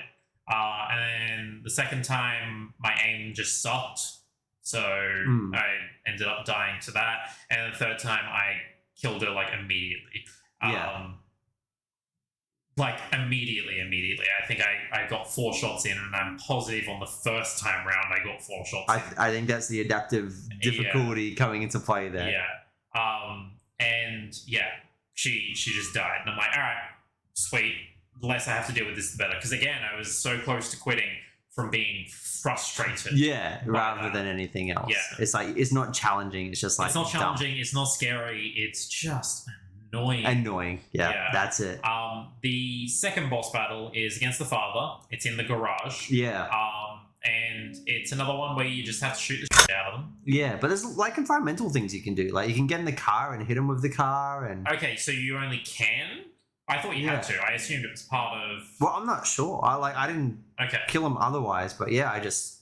Okay, because I remember finding the keys by accident. I wasn't actually looking for them, and then just going, all right, guess I'm getting in the car. Yeah. You can get in the car and just start running into him repeatedly until the car, like, starts smoking and get out. I'm not sure how scripted that is, but that one might I think it's pretty scripted. That one might be quite because scripted. when you try to climb the ladder, that's when he comes back.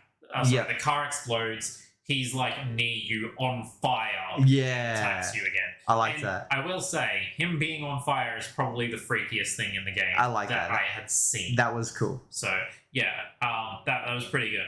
And then of course you shoot him some more, I think. And something like that, and then he goes down again. Yeah, something like that. But the chainsaw fight, I found the chainsaw fight so hard because like I figured out.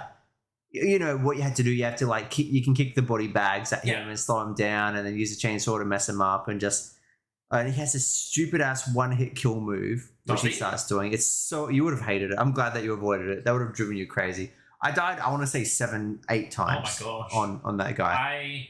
I kicked the body bags towards him. He cut down the first one, and I just assumed it was a timed thing where when you got him past a certain health threshold, he'd start cutting down another one or something like that to make it harder.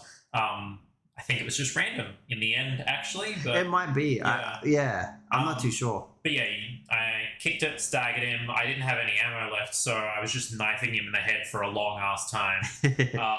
I would literally kick the bag, stagger him, knife him once, walk backwards, kick the bag again, and I just kept doing that for ages. I cheesed the shit out of it. Yeah, gosh, you have to.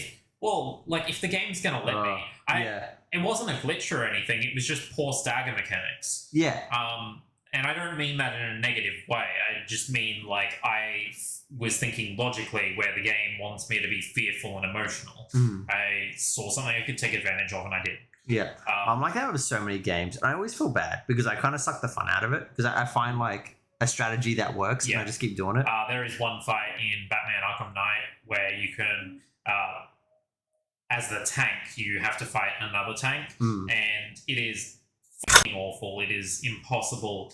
I managed to find a space where you can shoot it just fine, but because its shells have to go in a parabolic arc, you're just under a bridge and it can't hit you, and it won't approach you. And so I just managed to just keep laying into it while it was shooting the top of a non-destructible bridge. Gotta do what you gotta do. You gotta do what you gotta do, man. But I feel like I wasn't necessarily... yes, I was taking advantage, but I don't feel like this was as much of a cheese. Eventually, he goes and gets some chainsaw scissors. Yeah.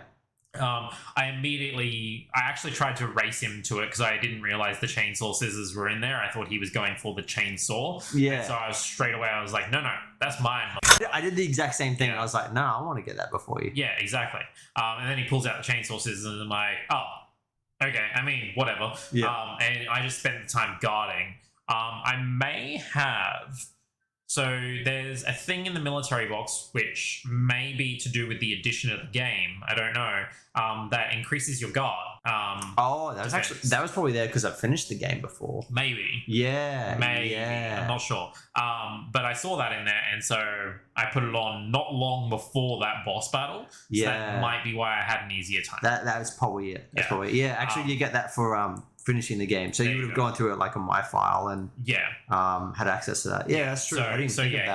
He was using an attack, and I would just like block it, stumble back and kick him. I wonder if that stops the one-hit kill. I hope so. Just for your sake. It wasn't doing a lot of damage either. Yeah, that boss fight's no good. Yeah. And the other boss fights are like like the bosses are bigger and it's obvious that you need to run around and shoot them and stuff. Resident Evil goes from here's a small boss the same size as you to here's a boss the size of 3 buildings. Yeah. So those ones are those are interesting because it's kind of like you're moving around them, but you know that you just have to just shoot them. Yeah. Like piss out of them. Yeah. I think that's about all I really have to... Yeah. Well, we talked. I sound very complaining. I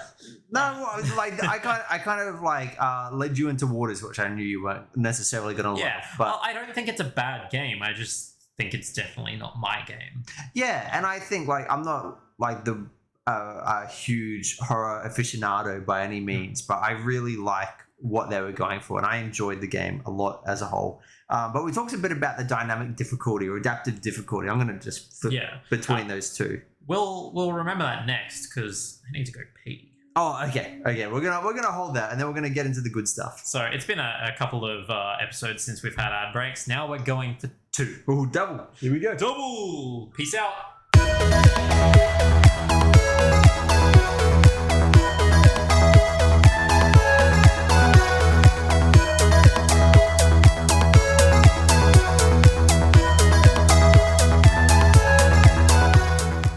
We're definitely recording.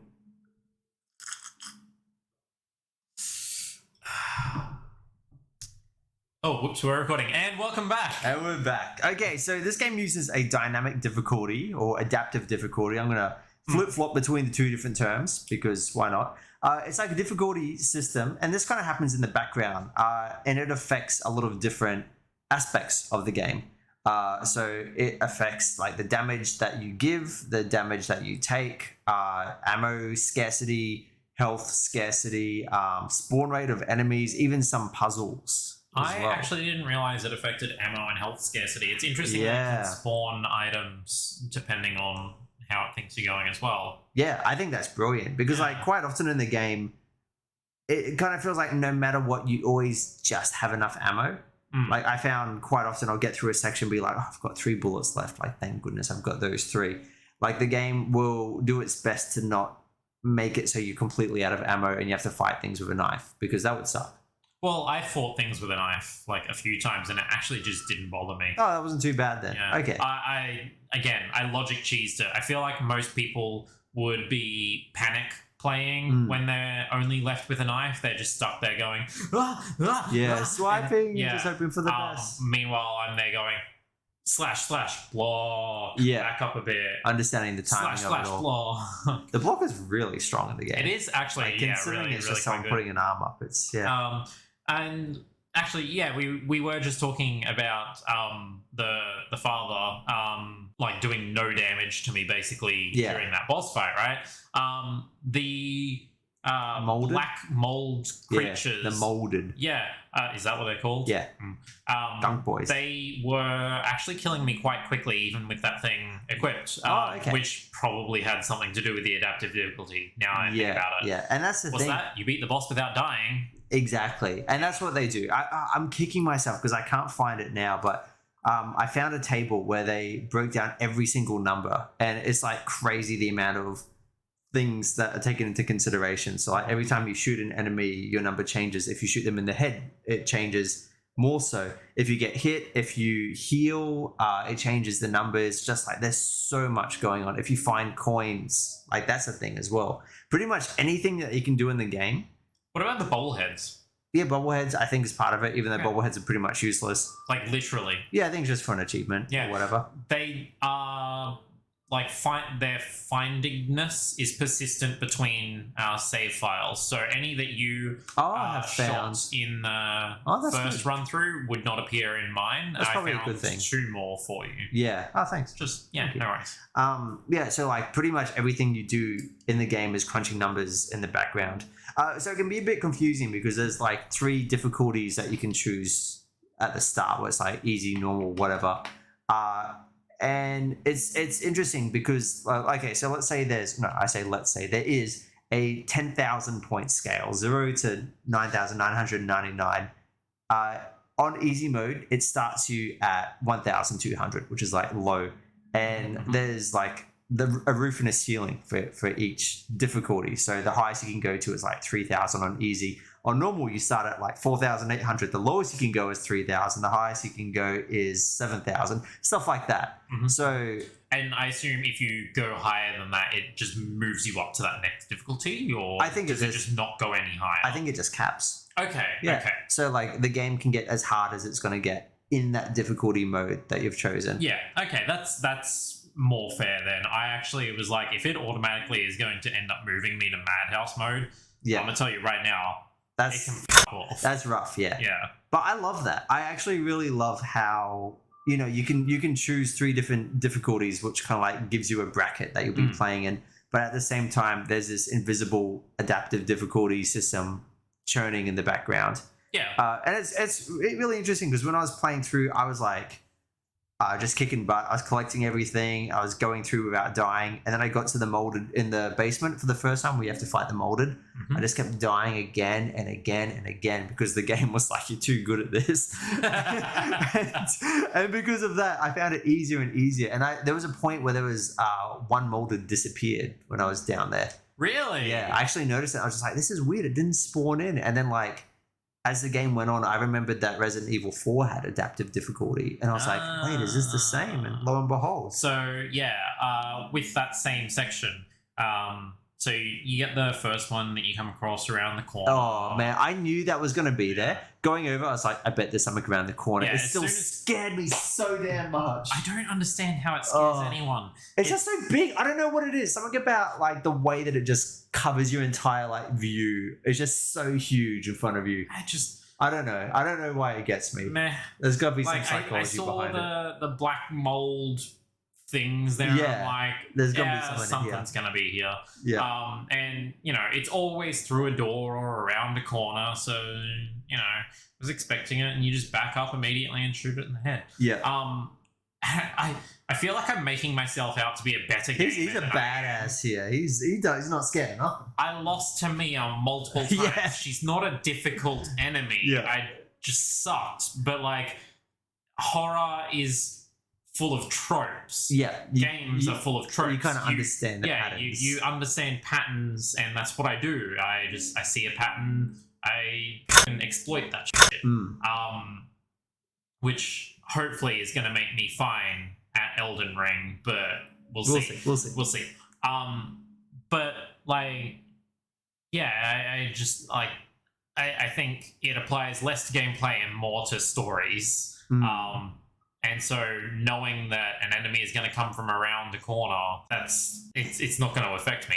Admittedly, if the father dude had jumped through a wall, probably would have shit my pants. That might get you. That might get you. Even knowing that it was a thing, because I hadn't thought about it at all today while playing it. So, you know, but that is surprising enough that it probably would have affected me. But yeah, you get that first one. He's around the corner. Yeah. I backed up, just shot him in the head a few times. Go to the next one, open a door. There he is in that room. Yeah. Shoot him in the head, back up, wait for him to come out the door, shoot him in the head a couple times. Yeah, you figured out the system. Yeah. Then there is a third one. The one that's inside the incinerator thingy? The one that's inside the incinerator. He's big and strong. He is. Yeah. I did die to him the first time. I died to him and many others so many times. This was the game saying it's time to humble yourself. Oh, dude.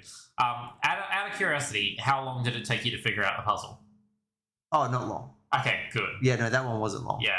I like that puzzle because that one was a bit more abstract. It was thought process. It's a bit more just, cerebral than just things. So at first I thought to myself, the toe tag names that are on the outside of the drawers, right? Like that's the most obvious thing. And I hadn't actually, like I went through them all before trying to start working it out. But as I was going through them, I'm just like, okay, there's probably at least 3 of them with an A in their name. Yeah. And also... You figure it out, yeah. Yeah. But then you get to the last one, doesn't have a toe tag on it, you open it up and there is a toe tag with the name Tamara. Yeah. And that's 3 A's. I'm like, oh, okay, so it's just this one. And figured it out, yeah. Yeah. I'm like, I think I'd have preferred it if that was like one of the middle ones, just to throw things. Yeah, mess you up. Yeah. And it's fun because you're like, you know that something bad is going to be in that drawer and you open it up. Oh, you thought it was just going to be a reward? Not a reward. I thought it was going to be a key, which is what it was. Well, yeah. And it was in a roundabout way. Yeah. There was just someone else in there. There was also an enemy in there. Yeah. And yeah, not like fear, but I did do the gameplay panic where I was like, oh, shit, how do I get out of here again? Yeah. Because it was around some doors and your instinct is to walk backwards. Yeah. And keep an eye on it. But that kind of corners you a bit more. Yeah. Yeah. So yeah, I died to him the first time. The second time I didn't let that happen. I decimated it. Oh, I died so many times down there. Yeah. You get the key. You start going to that next room. I took out the 2 that spawn in that room, then go to the next room with all the machinery in it. Yeah. And there are like 5 that spawned in there. There's a lot in there. Yeah. I was just like, how am I going to knife all of these guys? Yeah. Obviously you can't. I died. The second time I just ran through it. Yeah, yeah, and that's the thing. Like that's one of the things with Resident Evil games. Like you don't need to kill everything. It feels good too, though. But no, I think even that, like that's an example of adaptive difficulty there. Because like you can say you went in there was 5 of them, then they killed you, and next time you went in, you're like, I'm going to run through. Maybe there was 4 in there that time, which makes that even easier. I don't know. I wasn't paying attention the second time. I was just like, I can just run past these guys. Yeah, because that stuff happens a lot in this game. Even the way that they appear changes, which I find interesting. Yeah, actually, the second time that I went into the room where the 2 spawn, just before the machinery room, he spawned out of the door that I was about to head through rather than through the wall. Yeah. And I was like, I mean, this changes nothing except you making it slightly harder for me to get through the door. Yeah, and it's just unexpected as well, because you're like, oh, I've gone through this area, but it's like, oh, this is still different. And I don't know if that's like the difficulty or if that's like a different system that they have where like certain enemies have like different spawn points and it just cycles through. I think probably the latter. Probably, but it'd it be might easier. be built into the It could be a bit of both, in a way, yeah. Like with, it'd be easier if like one is standing in the room facing the other direction versus it falls out of the ceiling onto your face. Like, one is easier than the other. Yep. So, yeah, I could see that. But I thought it was brilliant. I thought that the system is so good. I think it works for horror so well. Yeah. Especially with the whole balancing with like having just the right amount of ammo to kill things. And like afterwards being like, I've only got 3 bullets left. And even if you were doing great, if you're doing awful, like you always just have a couple bullets left. That was balanced really well. Yeah. I will say as well that second time where I went to the incinerator or morgue, Yeah, whatever just you the want to call downstairs it. stuff. Yep. It seemed like the molded were taking less bullets to go down, but also my aim was better, so it could have been that. That as well. It's a hard call. And it kind of gives you that feeling of like mastery because like, you know, things are dying quicker as you are also getting better. Exactly. So it kind of goes hand in hand. Yeah, I think it works really well. I think it'd be interesting to see what the speedrunning community looks like because there would be tactics in making your adaptive difficulty go down. Like maybe being hit intentionally in this section because it means that the next section will be easier. I haven't thought about something like that. I think that'd be fascinating. Yeah. I can't say I've watched a speedrun for the Resident Evils. No, I'm just curious what that looks like. But I wouldn't mind spending some time kind of exploring what adaptive difficulty could look like in other games and other genres. Well, have you had it that you've noticed it appear in other games? No, like I was trying to find a list and there's honestly not many. In the list I found, apparently Crash Bandicoot on the PlayStation 1. Yeah, so Naughty Dog has been doing this for ages. Oh, so like you knew about this in Crash Bandicoot? I didn't know about it in Crash Bandicoot, but I know Uncharted had it, the entire series. Really? A similar thing with like just making enemies easier or harder to kill? Not necessarily the easier or harder to kill, but their tactics changing. The AI. So it's not about being bullet spongy. It's about whether they flush you from. There's no issue with that already. Trust me, they are as holy as Swiss cheese. Oh man. But the way that they behave to flush you out of cover and stuff changes depending on how well you are doing. I like that a lot. I much prefer that than like if there's ways that we can avoid just tweaking numbers for like damage. I think that's the way to go. Like I'll be honest, I'd prefer it if they tweaked damage as well, but that's overall for the game. I think that's an Uncharted issue. I put the difficulty down to easy. I still have to shoot the guy 5 times in the head to kill him. Why? It is crazy. Yeah, it's nuts. But I like that, how the AI changes. But apparently in Crash Bandicoot, enemy speed being affected by the number of lives. I had never seen this. Like not in a way that I had noticed it. Yeah, and like it would be subtle. Like, it wouldn't just be, like, a really significant change. But, like, do you reckon it'd be takeoff or how many frames? That's a good point. Yeah, I don't know. It feels BS just because it's, like, I've just never heard of anyone talk about it on a very popular game. I feel like... So, my main Crash experience is with Crash 3. Yeah. I feel like the wizards maybe changed their casting time. Yeah, like, I feel like... I've had times... And like the drawback time on the clubs for the double-headed giants. Maybe. Yeah. Like things like that. Like we might be getting some placebo effect here. But yeah, I feel like in Crash Bandicoot games I have run into that. But it's actually been bad for me because I expect them... You get used to it doing a certain way, Yeah, right? I anticipate a certain animation, then it doesn't happen. That throws my timing off and I die again. I die a lot in Crash Bandicoot games. But yeah, I think like in platformers, I don't know, platformers is hard. Platformers reward that muscle memory that you were literally just talking about. Yeah. And so to f with that would be bad, right? But then giving, I guess maybe, this is still kind of muscle memory. I feel like so much of it is tied to muscle memory. Like if there's like special platforming moves that have cooldowns, like lessening the cooldowns by a tiny bit, but even that can mess up your timing. I don't know. I think platforming is like a hard one to mess with in that regard. I mean, like, I can't even think of special moves that have cooldowns. Yeah, like I'm just thinking about... Not in platformers. No, it's very rare. I'm thinking about Guacamelee because a lot of that is focused around your special attacks, but also using it as a movement device, which I think is brilliant. That's what makes the game so good, if you ask me. Actually, Hyperlight Drifter does the same. Yeah, Hyperlight Drifter does that a bit. Yeah. Racing games... already happens. Easy rubber banding. Yeah, it's called rubber banding, pretty much. It's like if you're doing great, then everyone is somehow like hot on your tail. But if you're doing awful, you can get to first. Burnout 3 was a fucking nightmare because of this. Mario Kart 64. I feel like there's a lot of notorious examples. Oh, I just remember in Burnout 3, like literally having a minute lead, and then you watch the map. Oh and, yeah. And cars are breaking the laws of physics It's to catch insane. up to you. Yeah.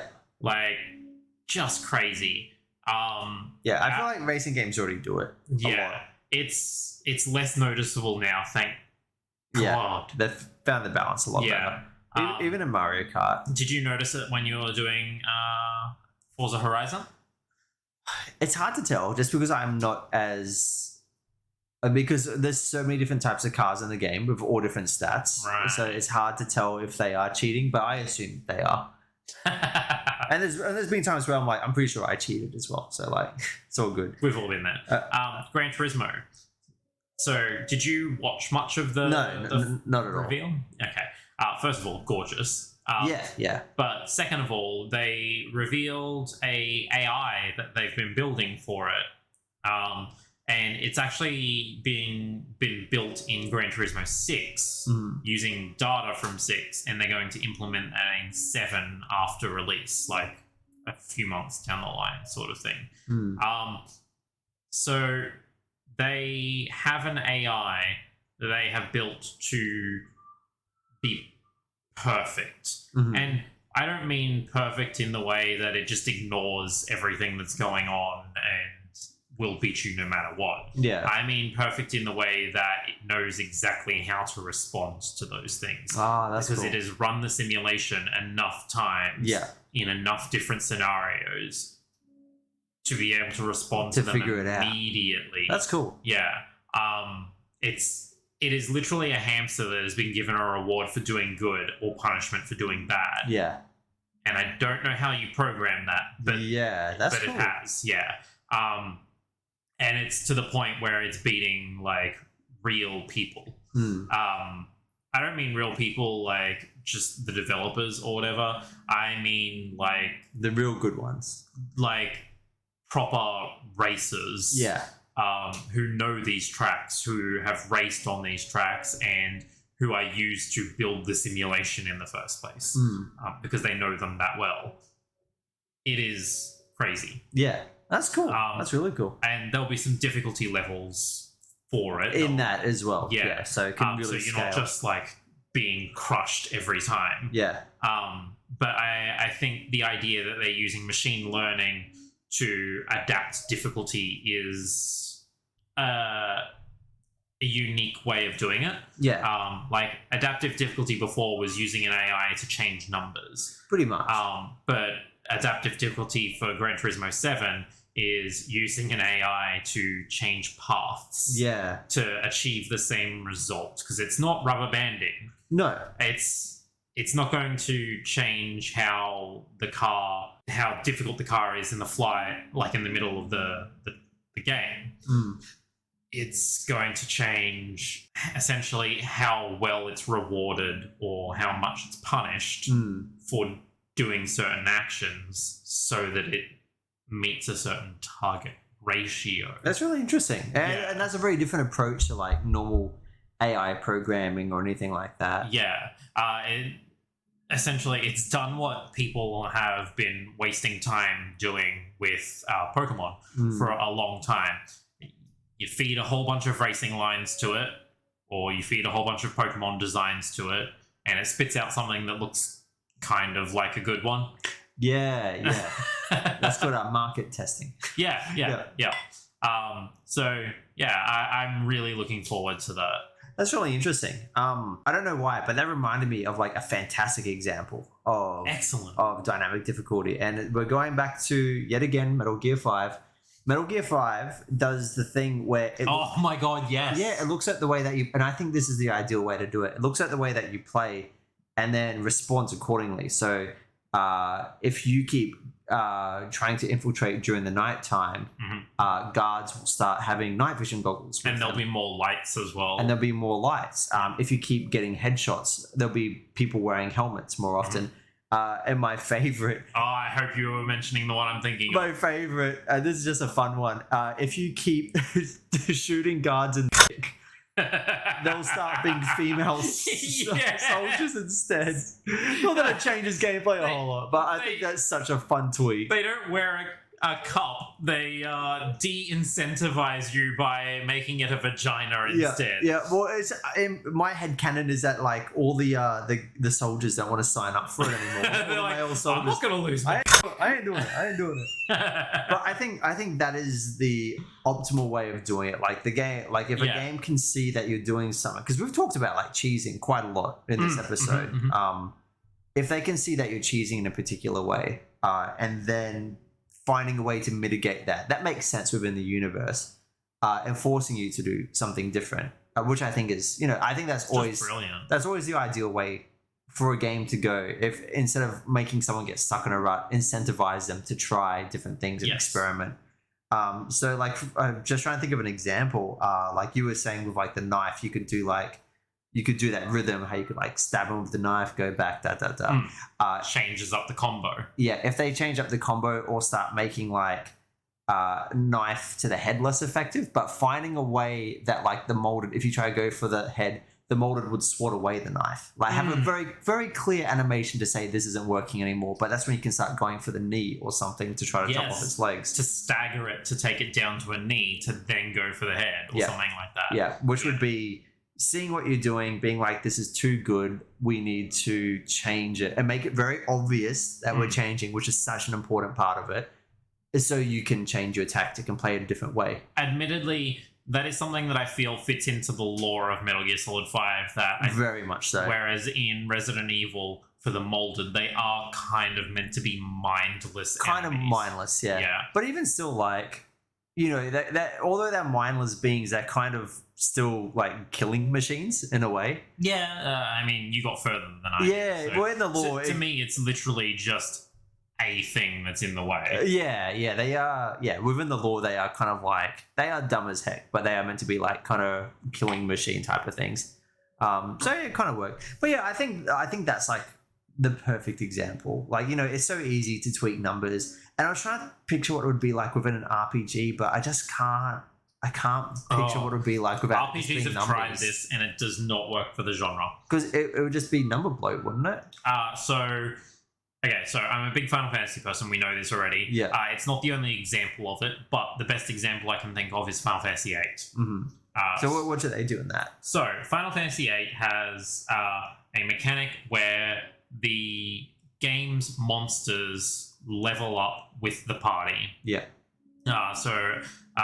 That includes bosses. Once you reach certain level thresholds, a boss will then like move up to like 20 levels above what it was before or something like that.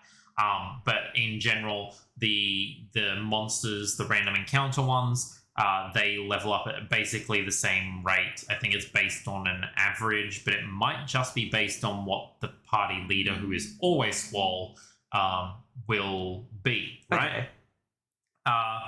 It doesn't work. Yeah. There's a couple of reasons for it.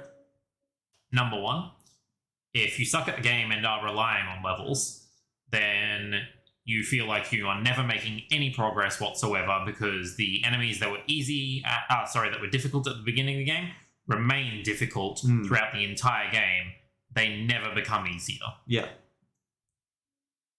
That removes the power of fantasy of RPGs entirely. You got to still have it. Yeah. RPGs are about making big number go bigger. Yeah. And making you feel like you're a fucking boss. Yeah.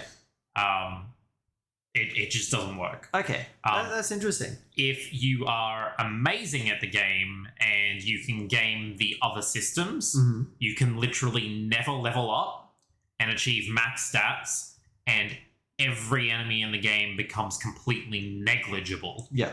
Because you know the systems well enough to manipulate them into not doing anything.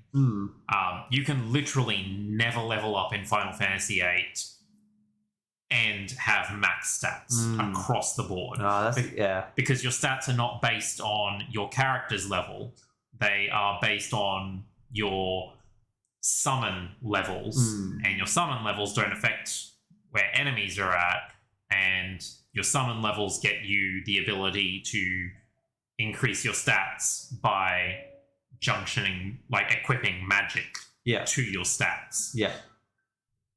It becomes...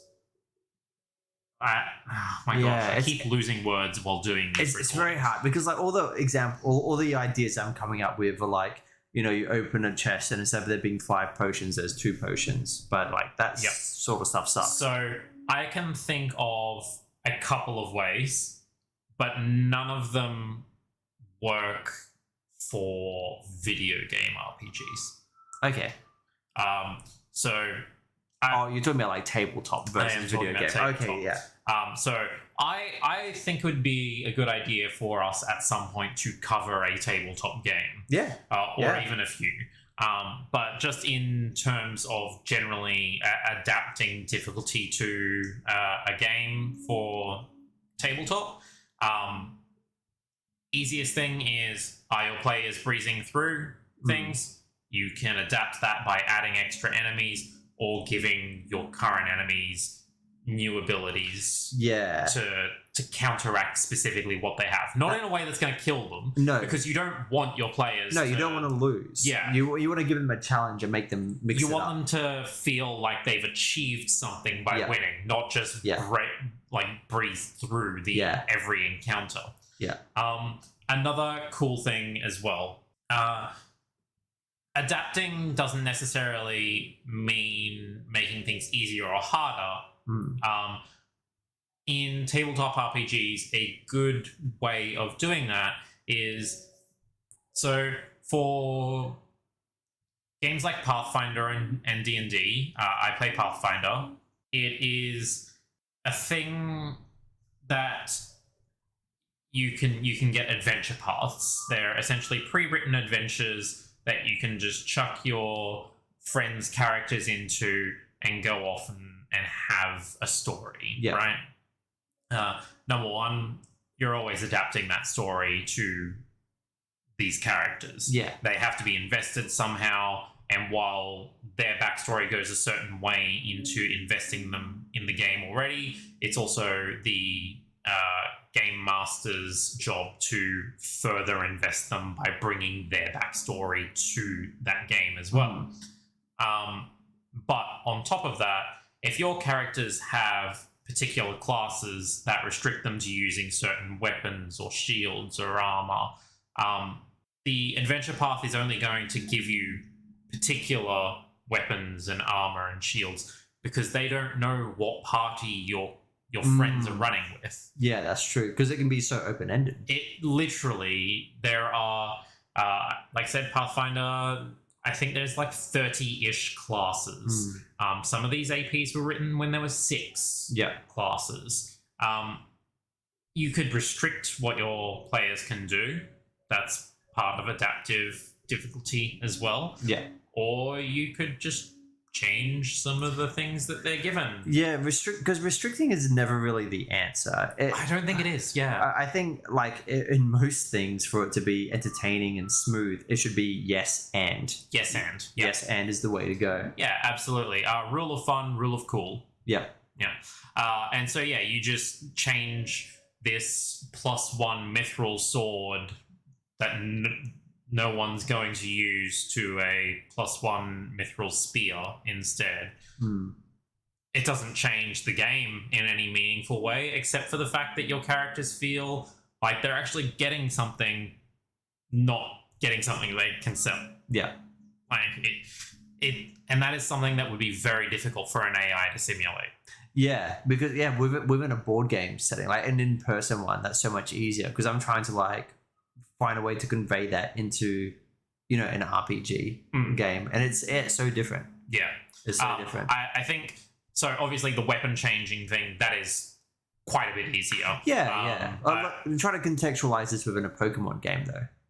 Like, yes, like what if you're going through and it's like, oh yeah, you're using a fire type a lot. We're gonna start giving you the Pokemon you're gonna be versing will start using Earthquake or whatever on you. That would break the game because that's not. I want to play that Pokemon game. But that sounds great. But then if Ekans is using Earthquake on you, you'd be like... Well, like, just change which Pokemon it is too. Yeah, Like, but you'd have to like really restructure a lot of the systems. Yes, And I think that's what it is. I think that's the real issue here. We keep saying like, oh, we're having trouble finding like what it is, like how to fit this adaptive difficulty into it. But it's because it's not designed around it. If you start designing a game around it with that at the core, then it becomes so much easier. Yeah. Because you create different types of games. Yes, exactly. Some would argue better games. Pokemon does have a little bit of it to a certain extent, in the same way that Pokemon just makes things easier for everyone all the time. Black and White, which we discussed as being a perfect game. It is a perfect game. Apparently. I would say it's about as good as Nintendo's. 40 out of 40. Yeah. I might even give, if I had to give a metric for it. If I was at a 40-point scale, I don't see why not. Exactly. So whichever starter you choose, you will get a monkey Pokemon after the second That's gym. right. I think. The That is Pen Sage Pen. Yeah. That is the one that is strong against what you started Oh, with. I forgot about you that. Can beat your rival. That's why it's 40 out of 40 right there. That's that right there. Yeah. Right. No, I think that's a fantastic example. And having like it be a bit more fluid. As well as that, actually, I think there is a gym leader. I can't remember whether it's in Black and White or Black and White 2, but they will change to the type that is strong against your starter as well. Yeah. So yeah, that's great. No, I think that's it. I think that's it. You just have to kind of like design your game around it, and you'll just create very different types of games. Yeah. And I think that a lot of it can be great because as long as it's not just being make it harder, like change the numbers, but actually invite different styles of play the way that Metal Gear does. Because that's great. Like when Metal Gear started mixing it up, I was like, that's awesome. Yeah. I love that. Yeah, like, it's like, hang on. It's challenged me. Now? And they communicate it to you as well, because with your PC, PMC, whatever they are, they'll warn you about it before you go into an active zone. Yeah, they're like, oh, they've noticed that you're doing this more. And I think, again, like just to really hammer the point, I think that really signposting, if something has been working and then it stops working, make it very obvious it's not working anymore. Yeah. And I think like there are quite a few genres where like this exists, like fighting games. Like, you know, a good fighting game would have, if you're like shielding a whole lot, if you're blocking a whole lot, the opponent will start grabbing more. Yeah. Yeah, like it's just baked into it. But yeah, no, I think that I think adaptive difficulty is really exciting. I'd love to see it more. I'd love to see it in creative ways in all different genres. But as a whole, I think within the horror genre, perfect fit. Yeah, absolutely. Absolutely perfect. Remember, fit. there was rumors at one point. I can't remember whether this was for Resident Evil or just something else in general, of a heart rate monitor. Oh, that's right. Yeah, I've heard about things like this. Yeah, and so it would adapt how the game plays to how fast your heart is beating. Yeah. There's a version of Tetris which does that. I've heard of. Why? Of all things Tetris. Oh, well, the answer is no matter what. Well, no matter what the question is, the answer is usually Tetris.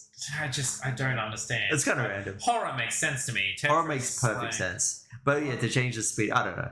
And like sweat, I think, as well, was another one. Yeah. To detect how much you were sweating. Which is interesting. Yeah. There's a different way to do it. Yeah. I really look forward to how that changes things, especially like VR is... It wasn't just a fad. Like, don't get me wrong, it's a bit of a fad, but like it's still around. Yeah, it didn't take off to the stratosphere, but it's still alive. It's not like 3D TVs or curved TVs, which disappeared in 12 months. I remember those 3D TV. People, people are crazy about 3D TVs. I don't understand why. Why would you want to put on more gear to watch television? I don't know. But VR, it's still around. Yeah. Sony's releasing the PSVR 2. Yep. They like showed it off, and by that I mean there's pictures of it now. Yeah, and Valve like just released another game for VR. The Aperture Desk something or other. No, that's actually for the Steam Deck. That's not even for VR. That looks like that looks like VR. I know, right? No, it's to show off the features of the Steam Deck. Oh, that's funny. Yeah. Which just came out. Yeah, it just came out. Yeah, which is cool. But yeah, speaking of games that adapt difficulty and rubber band. Next time we are talking about Burnout Paradise. Yeah, next time I'm going to be looking at Burnout Paradise, which is interesting because I never played Paradise. I played 1, 2, and 3. I played a lot of 1 and 2 and I love them. And yeah, I've started playing Paradise now. And it's definitely different from the others in some ways. So you haven't played 3 at all? Oh, wait, I have. I didn't play as much compared to 1 and 2. I played a lot of 1 and 2. Okay, cool. Is Paradise the 4th one? 5th. Revenge was the 4th one, and it was so dreadful that no one remembers it. Yeah, I don't even know that. It was basically the same as 4, but just didn't feel right. The same way Borderlands 3 doesn't feel right. Okay, that's interesting. But yeah, we'll be exploring Burnout Paradise, which is our first racing game on here. The ultimate burnout, because clearly it has to have been. They haven't released another one since. It was so good it just killed the franchise, and then they released it again. Well, it was so good that instead of doing it as burnouts, they started releasing them as Need for Speeds. Yeah, that's right, they didn't they? Yeah. Yeah, they're like, this is a stronger brand. I miss Criterion games so much. But yeah, that'll be our next one next time. So thank you for a very different paced episode. It was so strange, right? I thought this would be really short, but lots of jargon up front and actually exploring different aspects of Resi 7 in a deeper level than I thought we would be. But yeah, I thought for sure this would be shorter than the Hitman episode. I thought this was going to be the shortest one, but no, it's the opposite. The shortest one is easily the Witness episode. Don't want to talk about that. Don't worry, I remembered to press play this time. Oh, excellent. Yeah. Okay, signing off. Yeah. This is Shane saying thank you for listening. And this is Kyle saying, no, you, piss off. No, please don't. Actually, I really want more people to listen. Thank you. See ya. Bye.